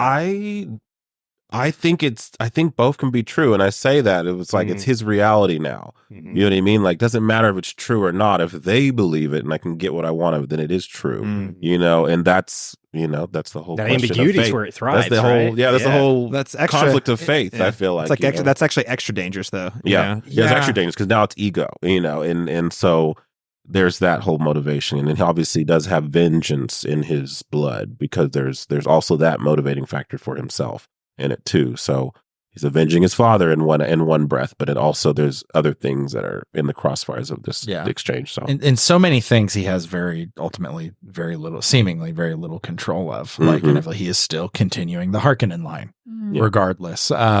He is still, like, there's so many, and I kept thinking of it because I think about the novel Dune, but also the story in that it's like, what would have happened? So if, and maybe what Paul should have done is accepted not getting revenge, but by the very nature of wanting to take his revenge. And one change I like from the original novel that this takes is Paul killing the Baron like consciously, and there's so much more. Oh, so brutal scene. He like marches in there, just and walks up to him, and he's like, "Oh, here's an old man. Here's my," and calls him grandfather before killing him. And I think putting that in his hands and being like, you want your revenge that bad, well, here is the requirements of that revenge, because if you only do that, if you only kill the Baron, the Empire will probably come and all the other houses, and they might do what they will with Arrakis, and you'll be constantly defending yourself. So I can see it's weird. It's just tough because it almost feels like, if he wants to do this, if he wants to conclude his heroic story and say, on behalf of his father and avenge House Atreides, he also has to take it out on the rest of the known universe. Well, at the same time, like he does have the ultimately noble goal. Sorry, God. He does have the ultimately noble goal of liberating Arrakis, right? Like, and at first wants to be a participant in that, not the leader of that. And that change is, I think you're right, ultimately becomes about like his will to power and like his goals and less about what other, and I love the ambiguity of, is that because that's what Paul wants, or is that because that's the narrow way that Paul saw? Like the only way to victory is to become the thing I don't want to be. Yes. And I love the golden path. Yeah. It's so complicated and so messy. I'm like, I'm giddy over here. And also from like a writing perspective, striking that balance, I literally don't know how they did it. And like developing this and making the changes and figuring out how can we make him resistant to this idea of himself becoming this thing, but also still make him active. And I love that the shift kind of becomes him finding like a new place and a new family and keeping him active in those ways, but not really acting from a place of selfishness. And although we know that he like wants the revenge and he's still angry about all that, it's just such a beautiful way to keep the story moving and keep him involved, but not make him like this evil character. I remember thinking in that big battle at the end, like, I'm supposed to be on his side. I don't know if I am. I'm still having a good time though. Like, and again, that balance is so impossible to do most of the time. And I just am awestruck that they did it. It is a film that I remember recently that sort of hits on that now that I'm thinking, when you mentioning all of that, like especially him like casually walking up, killing 30, 40, 50 people, with his cool knife acrobatics and awesome pirouettes. The pirouettes, by the way, I feel like should mention those. But it's weird. The Northman is what I'm thinking of. You have like a character who's very locked in by fate, except that this is the only way. But he's also this killing machine, and it's like we've seen it so many different times where you're like, oh, this is awesome. Or a Marvel movie, a superhero just obliterates everybody. And it's something we celebrate, but here it's this weird death march that just fills your stomach with this gross sense that you want it to stop, but then at the same time, and I think the beauty of this story is how else can it go? Like we're almost just as ensnared by this prophecy as Paul is. Well, and I love that his main shift, I think, after he drinks the water of life, then his visions are actually clear, so he's able to see all of these possible futures. And the dangers, it also sort of alludes to this dangers of having too much knowledge, because he's like, well, in most of these futures, our enemies win. But also, when it comes to vengeance, when it comes to war, there's never not a war on the horizon. So it's like, we'll win this battle, and then someone else will be mad at us, and then it'll be a thing. So I have to take all these steps to defend ourselves while simultaneously eradicating the enemies, and then it's just a cycle of violence that continues. But if we pull away back, his motivations are, revenge, number one, but number two is the preservation of the Fremens and justice for their people who have been wronged. And because if he sits idly, then then they're obviously going to suffer for it. They're going to continue to be exploited. So it's I love it. The Empire's not going to stop running on spice. Right. Yeah, exactly. And power over spice is, of course, power over all, as all of us who have seen Dune 2 know. Yes, the spice is the power. Sorry, Laron, you were going to say something? Well, I think to Joe's point about how they were able to do this, I think that's where the first one is so effective, because It establishes Timmy as, I keep calling him Timmy, sorry. Call him, he's our best friend. He's my friend Timmy. Yeah, it establishes him as, kind of against this ideal. His father is telling him this is the rightful way. This is all these different paths he's supposed to go on. He's constantly resistant to that. So they establish him as this character that isn't easily influenced. He has his own critical, compass, and he's able to not just go blindly, as the ways other people do, as into order and so seeing that shift here, it had to be balanced. It had to be subtle. We had to have a whole movie where he wasn't that way, to see that subtle shift into the dark side of this, where his ego and other things are kind of taking over more so. So I think that's how they did it, because I think if it had been one film, it would have been truncated, and that wouldn't have felt organic. We wouldn't get all of this, and I really would like more of it, but we wouldn't get all this good stuff with Lady Jessica, right? And her stoking the fire of his legend, and also puttering and murmuring to her unborn child, who is now a born reverend mother, right? Jeez. Just like having these psychic conversations with her daughter, who is Some as shit, true a man. believer as there is, which I love this idea of, like, she creates, by taking the water of life, creates this new sentience who is as bought in as Stilgar, if not more. Like, she is just fully on board. Like, no, he is the Kwisatz Haderach. He is the one who will lead humanity. He is the one who can see where no one else can. Like, and we have to do everything we can to put him in power. And it's just like, when he gets that behind him, like, where does it stop? Like, there's no way to stop it once he's got this. His mother, who is how this, far away this is he going to tactician. get from his initial intention Yeah. and start becoming the thing that he's fighting against? Totally. Which is, so meaty and so fun to. It's so tragic. Yeah, and I that's why I want more of Lady Jessica, because it's like that scene where she's thinking to they don't name Paul's sister in the film, but Alia or Aaliyah. I've heard it said both ways. Aaliyah, she's talking to her about how we have to take advantage of the most vulnerable, the people who are afraid. Like, it's so dark, it's like vile, and like, I want more of it because it is so interesting. Well, I mean, I think it does a great job at showing how religion takes roots. Again, especially when you add the layer that you alluded to, Dalton, earlier, which I did not know this was new, but the differences in the southern versus the northern Fremen. And it's like, the ones in the south are a lot more bought in because their lives suck so bad. Like, there's like nothing in the south. There's not enough water. There's not enough food. So the people who are alive down there are perpetually struggling, and they need the faith to survive. They need to have a belief to survive. And simultaneously, we see this, like, okay, we need to mobilize these very desperate people behind this religion. So we must start planting the seeds so they take root. And I don't know, it's one of the things I love about Dune is how they really dive into sort of the, what's the word? It's like religion craft. I don't know, because you're mythcraft, because you're basically creating this mythology and planting it and waiting for it to grow, which kind of leads me to my next question about how this film brings that intersection between religion, war, and politics together. Because we have the Bene Gesserit, who are motivated by power as an institution. They're not all on the same page, because Lady Jessica's doing her own thing. But at the same time, they've created this prophecy where they're going to be able to pick who the Messiah is. But whoopsie, they accidentally didn't get Paul killed, so now he's taking control of the narrative.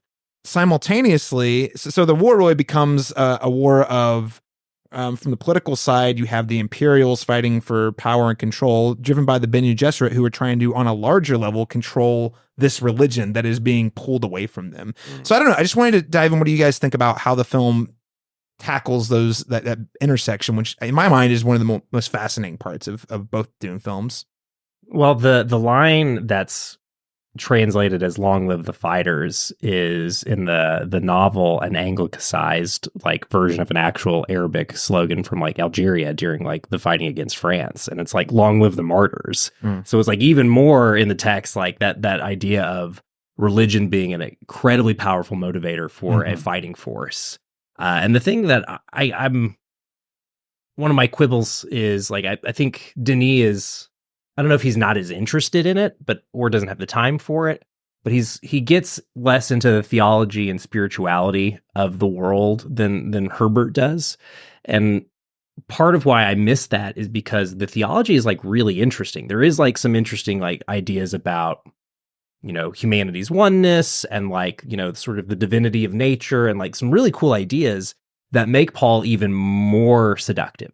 And so like kind of that texture like really makes you be like, oh, not only are the Fremen going to buy into this, like large portions of the galaxy are going to be easily converted, and it's just going to like make the jihad roll even stronger. Like it does such a good job of like illustrating why it's going to be an unstoppable tide, because it is going to be such a, not just because there's so many Fremen and they're such vicious fighters and, you know, so talented at warfare, but it's also going to be because Paul is bringing a message of stability and like oneness. Using a prophecy that was created, has been in the works for thousands of years, which 90 generations, as the Reverend Mother, Gaius Helen Mohiam says. Charlotte Rampling's so fucking good in this movie, by the way. So yes. good. She's just so great. And I think like the thing that Lady Jessica or Rebecca Ferguson, Léa Seydoux, and Charlotte Rampling all have this like, they've done such a good job, the casting directors, of making sure everyone who's a Bene Gesserit has this like mystique, this edge. There's just like there's this inherent like danger and mystique to all of them, and like it just like works so well. Like they're all bringing that to the performance in such interesting and different ways. They're not all doing the same thing with their performance, which is I think really cool. Yeah, I hope that Bene Gesserit show that we're supposed to get on Max. Hey, I found out it has filmed, so I wasn't sure. Dune Prophecy. Yeah, Dune Prophecy. It has filmed. I think last I read, it was supposed to be out by the end of this year, but we'll see, because we also said the same thing in 2021. That's right. That's right. So it's been in developmental hell for a few years now. So we'll see what ends up happening. But they did film it. There has been things shot and concluded in terms of the filming. It's so got I'm Emily optimistic. Watson in it, right? Think so? Yeah, it's got a good cast from what I was looking at. Yeah, and that show's going to get into sort of the origins of the Bene Gesserit and how they 10,000 years in the past, right after the Butlerian Jihad, which we sure don't have time to get into. No, we don't even have time to sneeze at that. But yes, you guys wonder about the cyborg from the last one? Yeah. Do you guys remember there being a cyborg? Remember the guy? I just watched the Mentats? Yeah, the dudes with the eyes. Oh, they're not cyborgs. Oh. They're just human computers. Yeah. Totally different. It's a fault. Well, yeah. It's fair enough. Yeah, anyway. There was a whole war, cyborg, whatever. That's right, war with the baby. machines a long time ago. That's right. They almost Terminated themselves. Yeah. Hate when that happens. So much lore. See, again, isn't it great? Denis Villeneuve was like, I could do that. Or what if I just made his eyes roll and make him seem like a computer You instead? don't need to explain how something. Mentats work or why they exist. Yeah. Right. Yeah. 2 seconds is all we needed. Yeah. Like, okay.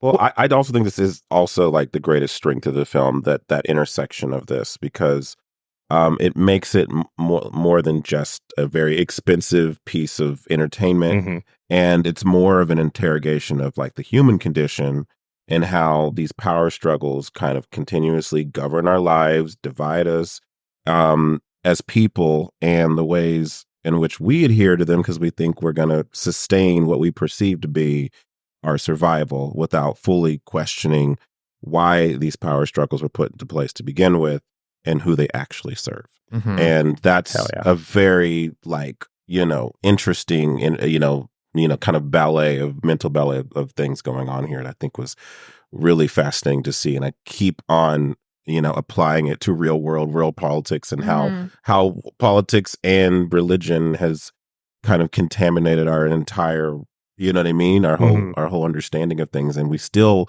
fall into these traps and go into our own little lanes, and we hold on to it. But why are we doing it? And who's, and prophecies are created only for someone who the prophecy absolutely was in no way intended to serve, ends up just because of how things catch on.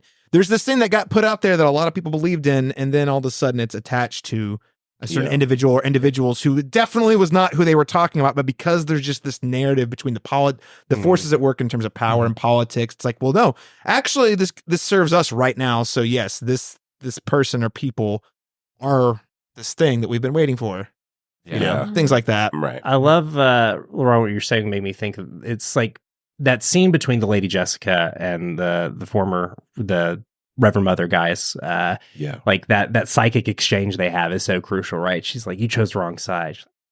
Jessica, come on, there's no sides. There's no sides. Yeah, it's just like about power. We align with whoever is the most profitable or beneficial to us at the time, and we will shift on a dime. So righteous be damned. Well, but that's true, but also spot on, but also Yes. I love that they basically are textual. It's like, yeah, so were you behind the liquidation? He says the liquidation of House Atreides, and she's like, well, of course we would. It wouldn't have happened otherwise. Yeah, you know. right. The Emperor wouldn't have done it if we hadn't Well, pushed and it. yeah, and again, there is whatever family persists. They have that bloodline that they want is very like incredibly diverse, and there's a lot of ways to get to it. And again, Pa being the Baron's, grandson, which was kind of quickly looked at. I don't think there was a ton of attention paid to it, but it does reinforce that like the Bene Gesserit, they have the strings, and the strings are vast, but they're Plans all within pointing in the plans. same direction. Yeah, Plans within plans, but also Plans we're within all plans.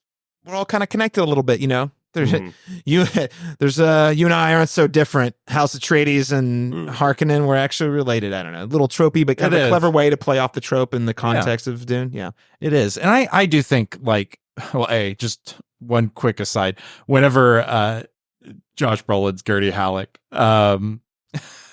mentions that I know where your dad kept his atomics, like it just sent me back to like Oliver Stone's W. That whole film just came flashing back to me. Thought he was going to be like, I know where he kept his nuclears. And I don't know why, but a little bit of an intersect of politics. But I think with like Villeneuve, one thing he does, that sense of scale works so well in Dune because you have these monolithic institutions, and one that gets basically like you get to see sort of manifest and then start going. But like with like the Emperor's ship and these large spaceships that the navigators are piloting, like they're massive, and they're just like, how could you ever move something like that? How could you ever affect something like that? How can you ever break something like that? And I guess in Paul's case, easy with an atomic bomb. Well, that's what I was just about to say. With all of the fictional sci-fi tech, what is Herbert's like masterstroke? Is just like be like, no, atomics are like what's important. Yeah, And Denis and Still adapting using is the like, nukes. we need this. But- Like, we've got to keep like this idea of like, no, there's just like a thing that levels the playing field between nation states. It is, but at the same time, you do have those institutions, these long, again, the Emperor's massive ship, and then what's coming towards it but a wave of, comparably massive sandworms, like this wave of religious fervor. And I think that image of seeing that, like that pristine center of the universe, that flaming sun right here in Arrakis, who's housing Christopher Walken, shot him, Emperor shot him the fourth.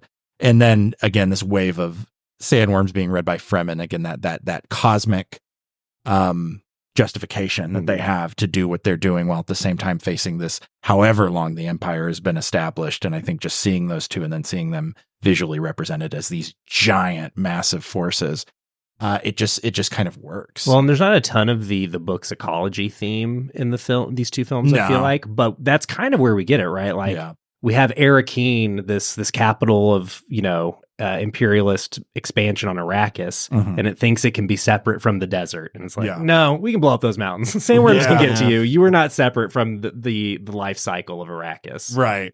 Yeah. Well, Joe, anything else you want to add about the sort of cross-examination here between politics, religion?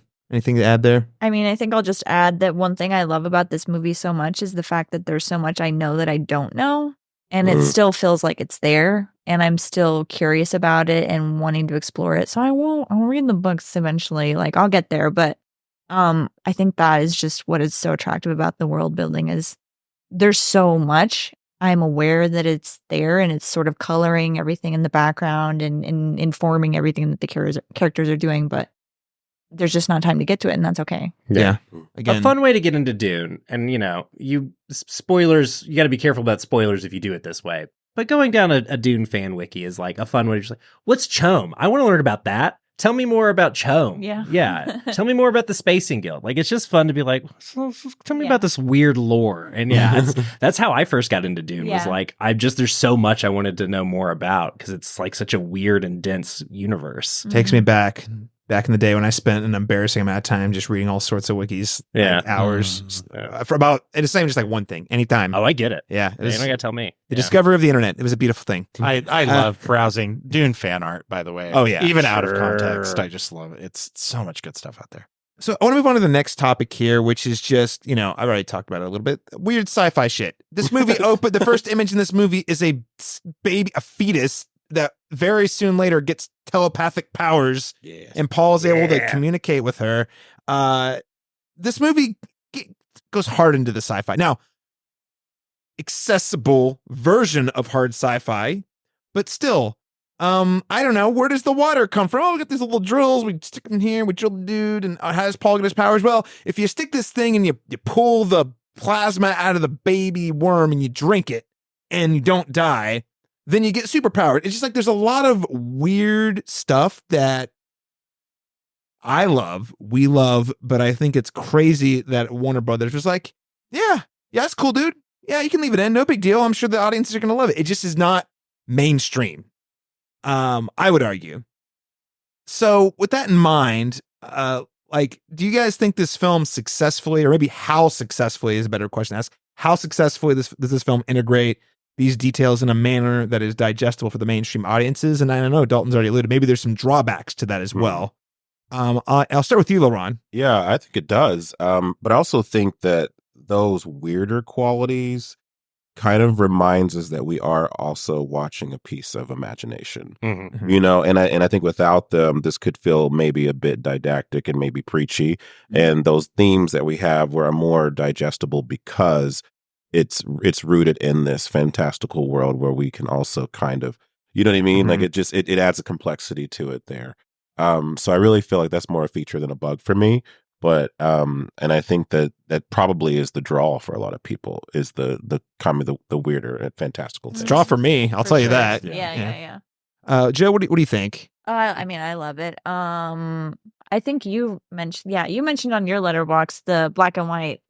Oh my gosh, upset. All I have to say is Under Our Black Sun, and I'm like, yes. Yeah, I want to live like H.R. Geiger. I am there. Let me live there. I'm obsessed with it. Yeah. So okay, sorry. I don't want to cut you off, but I just was like, can we take a second and say, wasn't that cool? When it went black and white, but the scene where Austin Butler is walking down the hallway and it goes slowly from the black and white to the color and then back to the black and white. Yeah. Holy cow. That's cool. Yeah. Greg Fraser just soloing. Oh yeah. So nuts. It's just incredible. So yeah, I mean, I'm down for all that weird stuff, and I don't think that it needs to be overly explained. Like I said, I understand that we're in a version of a world that doesn't exist. So just go for it. Swing for the fences. Awesome. Well, and you know, I'm right there with you, Joe. And our own world is weird, man. Like one of the oldest known ethnogens, like, you know, one of our earliest psychedelics that was used for religious purposes was reindeer piss.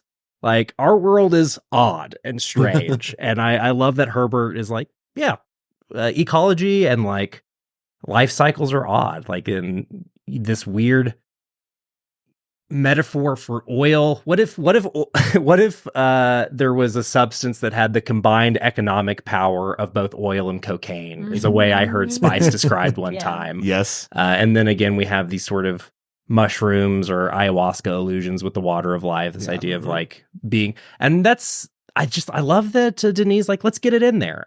For me, I want more, obviously, because that's part of the book that I'm like really into is when Paul starts seeing these possible futures, it like gets really weird and you're not always sure like when a thing is happening or when Paul's having a vision about a thing happening right away on the page. And then okay, this is another, he's gone into one of his trances. So yeah, it's great. I love it. And I want more of it because I feel like Dune's supposed to be a little inaccessible. You're supposed to bounce up against it a little bit. And maybe that's kind of the drawback I was looking at is like, it's not weird enough. Put us in Paul's POV more. Yeah. Let us feel how unmoored he is. Cause that's a big theme you get in the book is like, once he starts having these visions of the future, he's like a less good son, a less good partner. Like he is really kind of untethered from his emotional relationships in some ways. Is he puttering too? I wish he's going to putter in Dune Messiah. I bet. I think we'll get some puttering. He's got to, right? Yeah. I think we'll get some prophetic murmurs for sure. But yeah, I'm right there with you, Caleb. I think it's a big draw of Dune. And I think Denis shouldn't be scared of making it more of the text because I think people are going to connect with that, I think. If he gets the third one, I feel like he's like, and it's going to be his last one. I think he's going to leave it all on the table. He's going to be like, yep, anything I ever wanted to do with Dune, no matter how weird, it's going in. Well, and they're not going to stop me because I made the first two. Yeah, without spoiling anything about Dune Messiah, a lot of battles of wills between beings that can see the future. Yeah. Yeah, and a lot of arguing about the themes of Dune. So I think Denis will get to, and not very much action. So I think Denis will get to go as esoteric as he wants to if he gets to go for round 3. Yeah. Give me the visions. Give me all the visions. Yeah. Because that's what I wanted more of. Yeah, that was one drawback I had of this film is when Paul drinks the life water. You do get that big vision, and we get the secret Anya Taylor-Joy moment, and you see, and again, the implication of water, like an actual ocean being on Arrakis, is huge. I get that for the context of the story, but I still wanted to just see a little bit. Yeah, more. you want some allusions to the Golden Path. I do. Right? I Me wanted too. to see a god emperor a little bit, just a little image. I don't know what it is, and I'm sure we'll get that in Messiah. I think Messiah. Yeah. I get that they don't want to tip their hand with like where Paul's story is going, and I think you and I should be good friends and also not tip the hand of where Paul's story is going.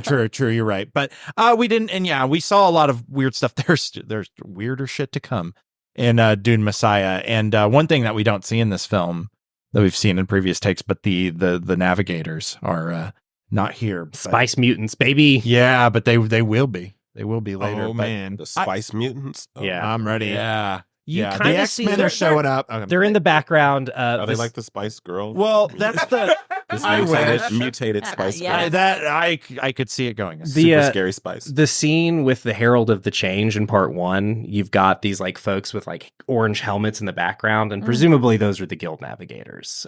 Which in Do you Lynch's think they're the version navigators or just I think the so. attendants to the navigators? I think they're probably the Navigators. Oh, really? Because they mention Gurney or Leto asks Thufir like how many, Thufir includes in his calculation that they brought space navigators with 3 of space them, and guild right? navigators with them. Yeah. Yeah, I just didn't know if they were out there or those were the. Yeah. I don't know. We'll see. We're gonna get a sequence like we have in Return of the Jedi, like a musical number, with Spice Mutants, and Yes, it's like the Spice Spice Girls. Mutants. There we go. And they're gonna have the helmets on still, I'm but here for it. helmets, but they'll have the sexy attire on. Listen, they're all still alive. Yeah. They're all still alive.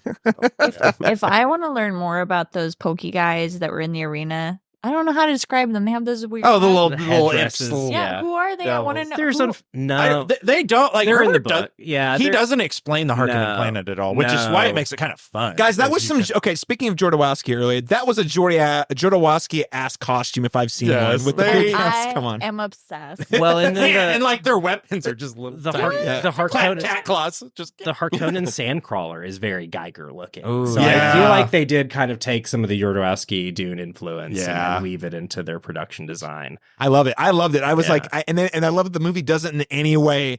They're just there. Yeah. And you're like, who are those guys? They look super interesting, and those costumes are cool. And then you never see them again. That's They're my there to Halloween make sure Fate costume for wins. Yes. Make this Dune-a-ween next year. So, okay. A follow-up question. I'm really curious to see how I actually had this conversation with former guest on the show, Jason Black. He was like, I didn't like the first one because it was too weird sci-fi. I love this one because of all the background and spectacle. And he's like, I just think it's crazy that, he's saying what I said earlier. It's like, it's crazy that a studio would like fund, bankroll this sort of stuff. Cause like your mom's not going to get any of this stuff. Your sister Don't might talk not about even- my mom that way. You don't know. I I'm mean, just it's- kidding. you don't know. I don't. No, I can tell you my mom wouldn't. My mom hates the Lynch Dune so much that she could not be bothered to learn anything about this one. The new one. She went and saw the Lynch Dune in theaters with a boyfriend and no. had a terrible time. Oh, I can Oh, imagine. no. Well, I mean, I guess. So, what does it say? I'm putting out there. I'm curious because everyone who's seeing it this weekend are generally going to be people who really want to see, like people who are on board. Yeah. Mhm. I'm really curious to see what the larger, broader conversation amongst people who are not like everyone at this table, where we're like super down for weird sci-fi shit, and we go to like movies every weekend when we'll have watch lots of sci-fi. I'm like, what are the people who go to like 4 movies a year and their reference for sci-fi is Star Wars? Which, by the way, I love Star Wars. I got Empire Strikes Back poster right here. Mhm. Last Jedi is freaking love it. But also those are more like fantasy, like space Yeah. opera, space fantasy type thing, very whimsical. And this is not that. So I'm really curious about how the broader audience is going to respond to that. But I guess the question I want to ask for you at the table, like, what does it say about audiences in the state of blockbusters right now that details sort of this non-mainstream details, all this weird sci-fi stuff is being accepted at the very least by studio executives, if not audiences? Like, what does that say about where we're at in cinema, the evolution of it? I think it's like a commentary too of like the culture that we're in right now Yeah. and what people what people are talking about, what's in the zeitgeist, what's on people's minds, that we've become so politicized in so many ways. People can critique that and complain, but I feel like film has always been like a critique of the, of an artistic expression of what's going on. And I feel like it's always been politicized. It's just politics are really scary right now. And it's got, and so it's going to permeate and even into art, and it's what we're going to comment on, what we're going to interrogate. And I feel like, that, like it makes sense that these big ideas are in our sci-fi movie this time, instead of it just being escapist. And I do think that term escapist is getting further and further away from us as a piece of entertainment, because almost all art seems now to have to comment on something important, and there's this weird need that we feel that we need to do that. And at least this is still a spectacle and it's still fun.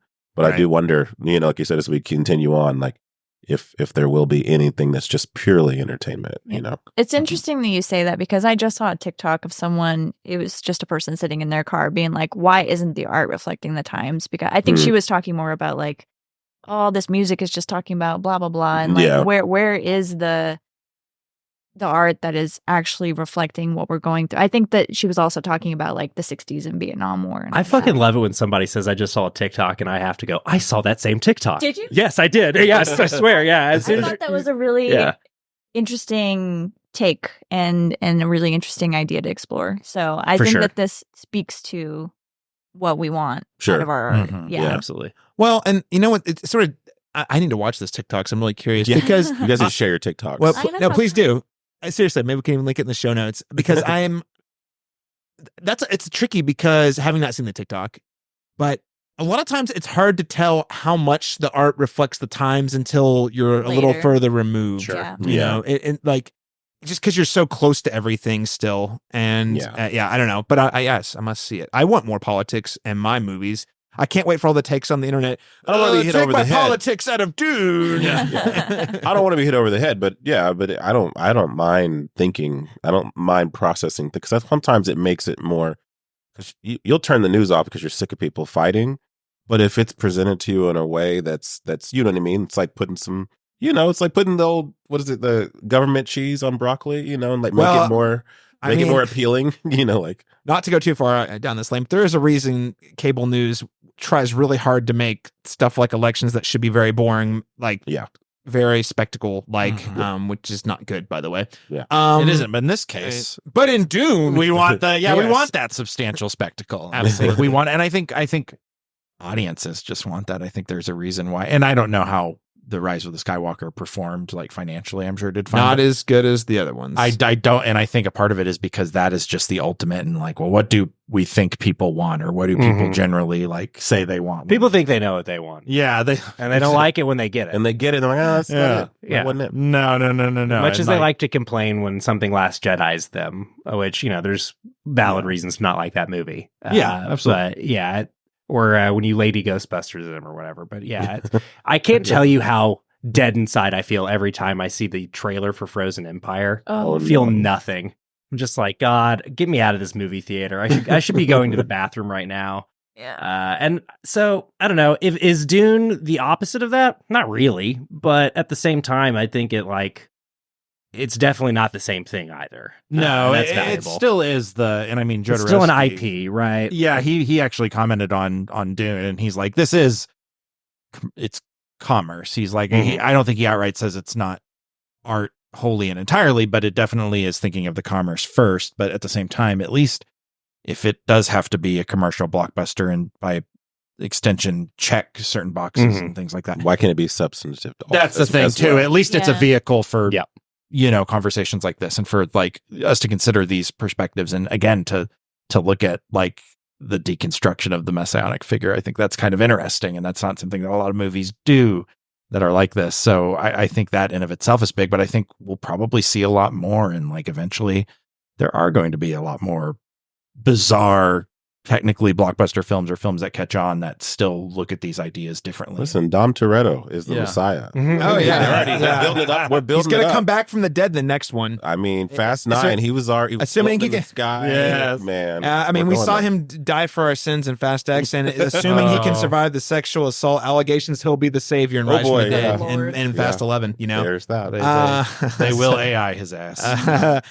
No, what it takes. I think you raise a good point though, because I think I'm just really interested in seeing right now is last year feels like the year that the audiences will just show up to superhero movies because it's a superhero movie. The bubble finally popped. Yeah. Like overall, not. A little I mean, bit. Guardians of the Galaxy. No, I would say a lot. Like Guardians of the Galaxy 3 made some money, but pretty much all the other ones kind of flopped. Like Marvel's all like both critically and at the box office. DC, every one they put out last year flopped big time. I mean, Guardians was the only Marvel movie that made money last year. It's a statement. There's a statement from audience. I think they want something different, Yeah. something Right. new. And if this does well, then it's an example of something. You know what I mean? Like this is the direction we could go. When I feel like the energy and hype, and maybe it's because this is just the sphere of the internet I occupy, and I try to be very mindful of that at all times, and always try to ask people who are not on the internet. But like, I feel like there's a lot of interest for this movie in a way that you wouldn't expect to see. In a way, Given what it's about. similar to something like Lord of the Rings. Because when Lord of the Rings came out, it wasn't like everyone was like, yes, high fantasy. Oh, orcs count. Like, you know, That's but true. this, I don't think it's going to be quite as big as Lord of the Rings, but I do think there is a certain like energy and appetite for something different than what we've been getting. And this movie delivers on that. So I'm just optimistic, to reiterate what you said, Daniel, that assuming this movie continues to perform as it has so far, which is we've only seen a teeny tiny bit of that. Yeah. But it has showing strong positive sneak peeks and Friday openings, both domestically and internationally. And they're saying, you know, this could make around up to 600, 700 mil would be huge if it made it that far. And then in which case it's like, okay, executives might look more into adapting bold, unadaptable IP, you know? Yeah. I don't think you can understate the impact of Game of Thrones, you know? Yeah, yes. You know, Yeah. I think that being the colossal, you know, eyeball catcher and, you know, cultural touchstone that it became, I think really made people, and by people I mean decision makers, feel a little bit more bold when it came to what they would greenlight and what they think audiences will get into. Absolutely. And I mean, audiences did get into Game of Thrones. I mean, Yeah. this is I have a whole podcast dedicated Literally. to this. So actually, like, ongoing podcast. But, you know, as much as people were disappointed with the ending, and it seemed like that fandom died immediately because of how disappointed people were in the ending, that show had a pretty dramatic impact on pop culture that we are still feeling the effects of that. For sure. So I think that's a great to call out, because it showed that tens of millions of people would subscribe to pay tons of extra money for a premium cable service so they could watch epic spectacle on television. And they were in fantasy and fantasy. supernatural and like, yeah. But with all the politics, But too. with all the politics, Morally yeah. ambiguous. Yeah. Does that have to be good Complicated versus evil? characters. Mhm. Yeah. Yeah. I So- also don't know if you're aware, but Gen Alpha is so weird. Like they're obsessed with something called Skibbity Toilet, and it's just a head in a toilet. So I'm sure that things are just going to continue to get weird. Weirder. Yeah. Yes. Oh man, I thought the kids showing up for the Minions, ironically, was weird. I guess went for something worse. I mean, Bunch of ADHD. so you know, I want to close out by talking a little bit more about the future. As we've already said, you know, Denny is planning to do a third film, and it will be his last one. He's basically like, I want to make a third one. Probably actually going to make a totally other unrelated smaller movie between Part 2 and Messiah, if I get to make Messiah. But the what is it? The prophecy has been made. The trail has been laid. The path is there. So how do we think this film further sets up the next chapter of Paul's story? Again, Dune Messiah being sort of, from what I understand, the air quotes conclusion to Paul's side of part of the Dune epic fantasy series. Without Dalton, you can't chime in immediately. Yeah, because you know he's taken the spice. He knows. I mean, for me personally, I mean, it leaves enough unresolved conflict between some of the central characters and some of the new ones that were introduced in this one, namely like Florence Pugh's character. You know, like that's a character that I feel very similar to what I did with Zendaya in the original, where it's like, or the first part was that I want to know more about this character. And from what I understand from Denny, he's given her the same promise that he's given Zendaya, that stick around for the next one, and I'm going to give you a bigger role. And he did that for her. So it'd be really nice to see what that conflict is going to be with her, because it definitely seems like she's very convicted. She's very like in a state of mind of she's feels betrayed by him in many ways, and so that seems to be the mounting conflict, or at least the most peripheral issue that he's going to have to deal with. I mean, that's pretty integral to the character. I mean, because those are his two romantic interests, one for politics, one for love. And it's interesting. This one, I know this is different from the novel, pretty different from the novel. And also David Lynch's Dune is Shanti really being afraid and calling Paul out. And it sort of ends with she's not with him in the last scene of the movie, which I understand is a deviation. I was going to say, this is where I can chime in, because I don't know. They've really changed Chani's role and made her a much more interesting character, made her less of a plot functionary. So I can't wait to see what they do with her in Dune Messiah, because what they have set up is way different. We don't get the famous history will call us wives moment that the book ends on. Where I think I might be a little bit familiar with that. Like she sticks around and it's sort of just like, she's like, well, this sucks, but I get it. Basically, she's like, I guess I have to accept the knowledge that even though on paper I'm the side piece, she's the actual side piece. Is sort of the lay of the land at the end of the book. And Lady Jessica's like, I know what it's like to be a consort. Oh, no. I know what it's like to never be married to the man you love. Sucks, but history will know we were the ones pulling the strings. And it's progressive for its moment, right? It's like Herbert trying to like write a story about feudal politics that also has like some underlying progress to it. But I think it's very smart for Denis to say we got to change some details here, and I'm very excited to see what they end up doing. And just creates a lot more tension. Like she's not on board with him, but she still loves him. And then there's this other woman who he probably doesn't actually love, that's just going to be in the picture. That moment where you've impressed everyone but your new fiance and your old girlfriend. Everyone's kneeling by the two ladies you've made promises to. Yikes. Yeah. That's a start of part 3, is like you see all the ships, like Stilgar on the ships, and they all fly up into space. So just the camera pants back down. Paul is just like, I immediately regret everything. But, well, it is interesting because there are weird differences, and I start to notice a lot more of the differences from the novel near the end. And so, like, Paul murders Emperor Shottam in the book? No, he... does he still just swear fealty to him? Yeah, I don't know why I thought he gets killed him. exiled to Seleucus Secundus. That's right. Yeah. Okay, there's that. But yeah, I don't know why I thought it was a little more violent. But regardless, I do think, like, Irulan in the books always felt a little she felt a little not great, like just not very like, you get her historical commentaries throughout the novel, but in Dune 1 she's really doesn't have much to do it. But as Laron alluded to, like I imagine he probably has had similar conversations that he had with Zendaya, because in Messiah, Irulan, she is a lot bigger of a big mover and shaker. Yes. I still feel like, for whatever reason, just this in there, maybe just seeing her in this film, she just seems a little more smarter. She seems like a character with a lot more going on. That beat where she's like, "You've been preparing me for this my whole life, Reverend Mother." It's just like, it's such a loaded moment where she's like accepted what's going to happen, but is so pissed. Yeah. And I don't know. I like that nuance. I think that character is getting a lot more, even in what little we saw of her, which isn't much. Yeah. There's a lot more depth to this character than I think. Yeah. And I could I picked up. I sensed that too. I just Well, and also, you don't cast Anya Taylor-Joy for a character that's not going to be a huge deal in the next movie. No. She's not. She's literally in. I think she appears physically in one scene. Yes. Yeah, about 10 seconds. Yeah. And she's not. Yeah, it's all, they're all talking psychically and whatever. Yeah. So that seems like the sister character. From what I understand, is a lot more devout, and the actual. Laron, you were raising the question of how much of this is real? How much does he believe? And how much of it is just BS that he's using as leveraging a tool? My understanding is she's a lot more bought into the religion, which you even see in this movie, where she's like, the future of the universe hangs on us fulfilling the prophecy sort of thing before she's even born. Pretty crazy. Yeah. The Bene Gesserit stuff is really, really intriguing to me, because again, there's that moment with Lady Jessica, they're saying, hey, we picked the wrong side. Yeah. It's not over. Like, they still have, their shadow. We're still playing chess, guys. It's the Peter Baelish Varys back and forth from Game of Thrones. Like we there might be a new person in power, but we're not done. Yeah. Joe, anything about specifically that sets up for the third film that you're extra interested in picking up? I mean, I don't.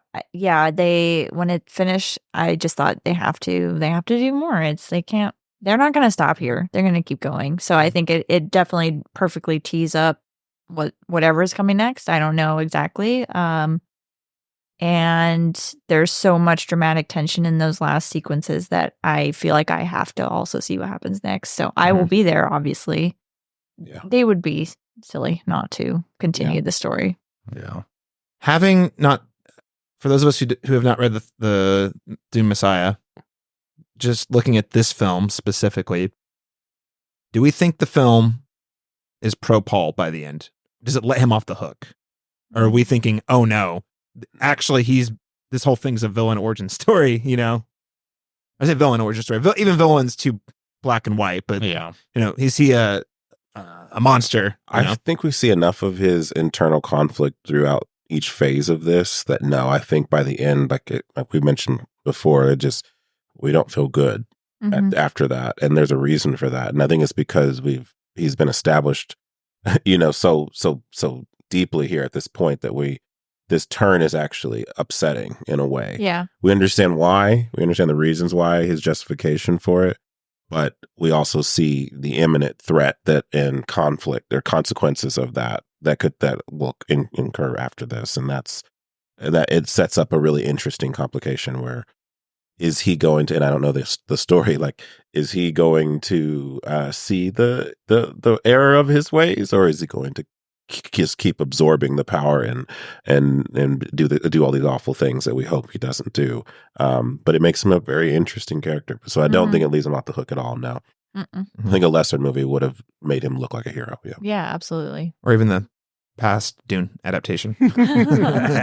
Fair. I just love that ending with Irulan, the whole narration of the Lynch's Dune with Irulan, which I'm glad they kind of reclaim that. Like, you still get Florence Pugh chiming in and stuff, but it just fits better. But yeah, it like literally ends on this like note, and the galaxy was saved by Paul, and the rains finally came to Arrakis, and it's just like different objectives, man. I know, and I'm just like, a different time. I'm sure David Lynch had to fight a lot of battles that David Villeneuve did not have to fight. Yeah.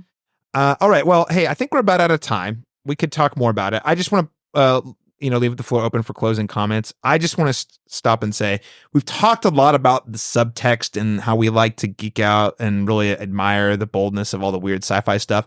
But I just want to reiterate, guys, listeners, the spectacle in this movie is some of the coolest stuff I have seen since Lord of the Rings. Yeah. Like that battle at the end, that's an all-timer. You start with you see them strategizing, setting it up, and you're like, okay, how's this actually going to go? And you see them actually execute the strategy in the movie in glorious fashion. Yeah. And it's just this edge of movie your is fun. seat. This movie is a lot of fun, Yeah. and as well as being super thoughtful, thought-provoking. It is also a huge spectacle for sure. Lots of, man, that's cool moments. Yeah. Even just his first ride. yes, that's so cool. We that can't like tell what's going on. We don't know necessarily where he is, but you Is he definitely like in the depths of the we don't know, and then that's cool. Yeah, it's so Yeah. visceral Yeah. to experience. Yeah. And I love the setup for that. Oh, yeah, you're going to get a big one, huh? And then it's like, oh, shit, he's got the biggest one we know of. Okay.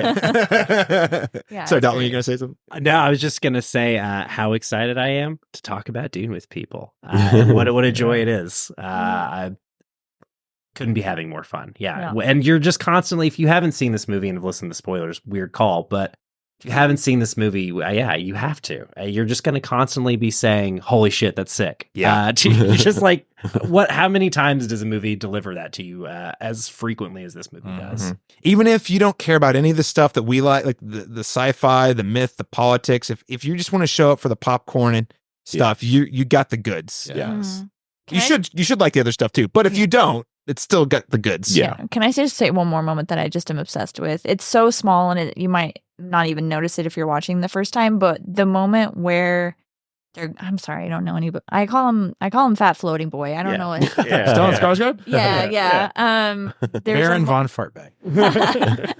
I love him, by the way. Yeah. But they're going to visit him, and you just hear this scream as he kills his servants. Mhm. That was one of the scariest moments in a Totally. film I've seen in a long. It's not even a horror film, but like that moment where you just feel like you could have just been walking by and hear him murder some people. Yeah. It's just so, like, the choice to do that I thought was so good. I worked in corporate America. We've all had that moment where you walk by the office and you hear someone getting screamed at and the door's shut, and you're like, that was like Dave Bautista, and right, you're like, Yeah. oh, yeah. I gotta give him some bad news after this. I know. Yeah. Oh. It's so good. This isn't a good time, but Can we reschedule? I thought I'd just push this meeting. Daniel, any closing thoughts? No. I am so excited that this story exists and that it's being told in this medium. And I think, much to your point, like there is something for everyone. I think it's just a spectacle. Even if you don't give a shit about the context or about the deeper meaning, it's still just a fun movie, and that's just so refreshing to go see a packed theater with a bunch of people cheering on sandworm riding of all things. That's pretty cool. Yeah. So yeah. Man, guys, movies are great. I love movies, and I love watching movies with the friends. We most of us saw it. So I've seen this movie with everyone in the room at 2 separate showings, but I saw a sneak peek fan screening with Dalton the Sunday before the release, and then you all came and we did a big watch party at the Flicks Brew House here in Oklahoma City. And that is super special if you can get, some friends together and just have a great time and then talk about the movie afterwards for however long you're allowed to talk about it. It's just a great time. Love movies. Hey, where can listeners talk to you about Dune? Dalton, you said you were super excited to talk with people about Dune. Where can they do it on the internet? Oh, God, that's a weird invite. Well, the DMs are open. Dollywood Squares all over the internet, on Insta and Letterboxd. If you're local, you can see me and comedian and actor Alex Sanchez on Thursdays, 7:00 on Film Row. We at Rodeo Cinema on Film Row, we host a live movie interruption show Thursdays at 7. So if you're local, come check that out. And if you want to hear me talk about movies, I'm on the GoodTrash genre cast every single week. We are just now in the middle of a David Lynch marathon.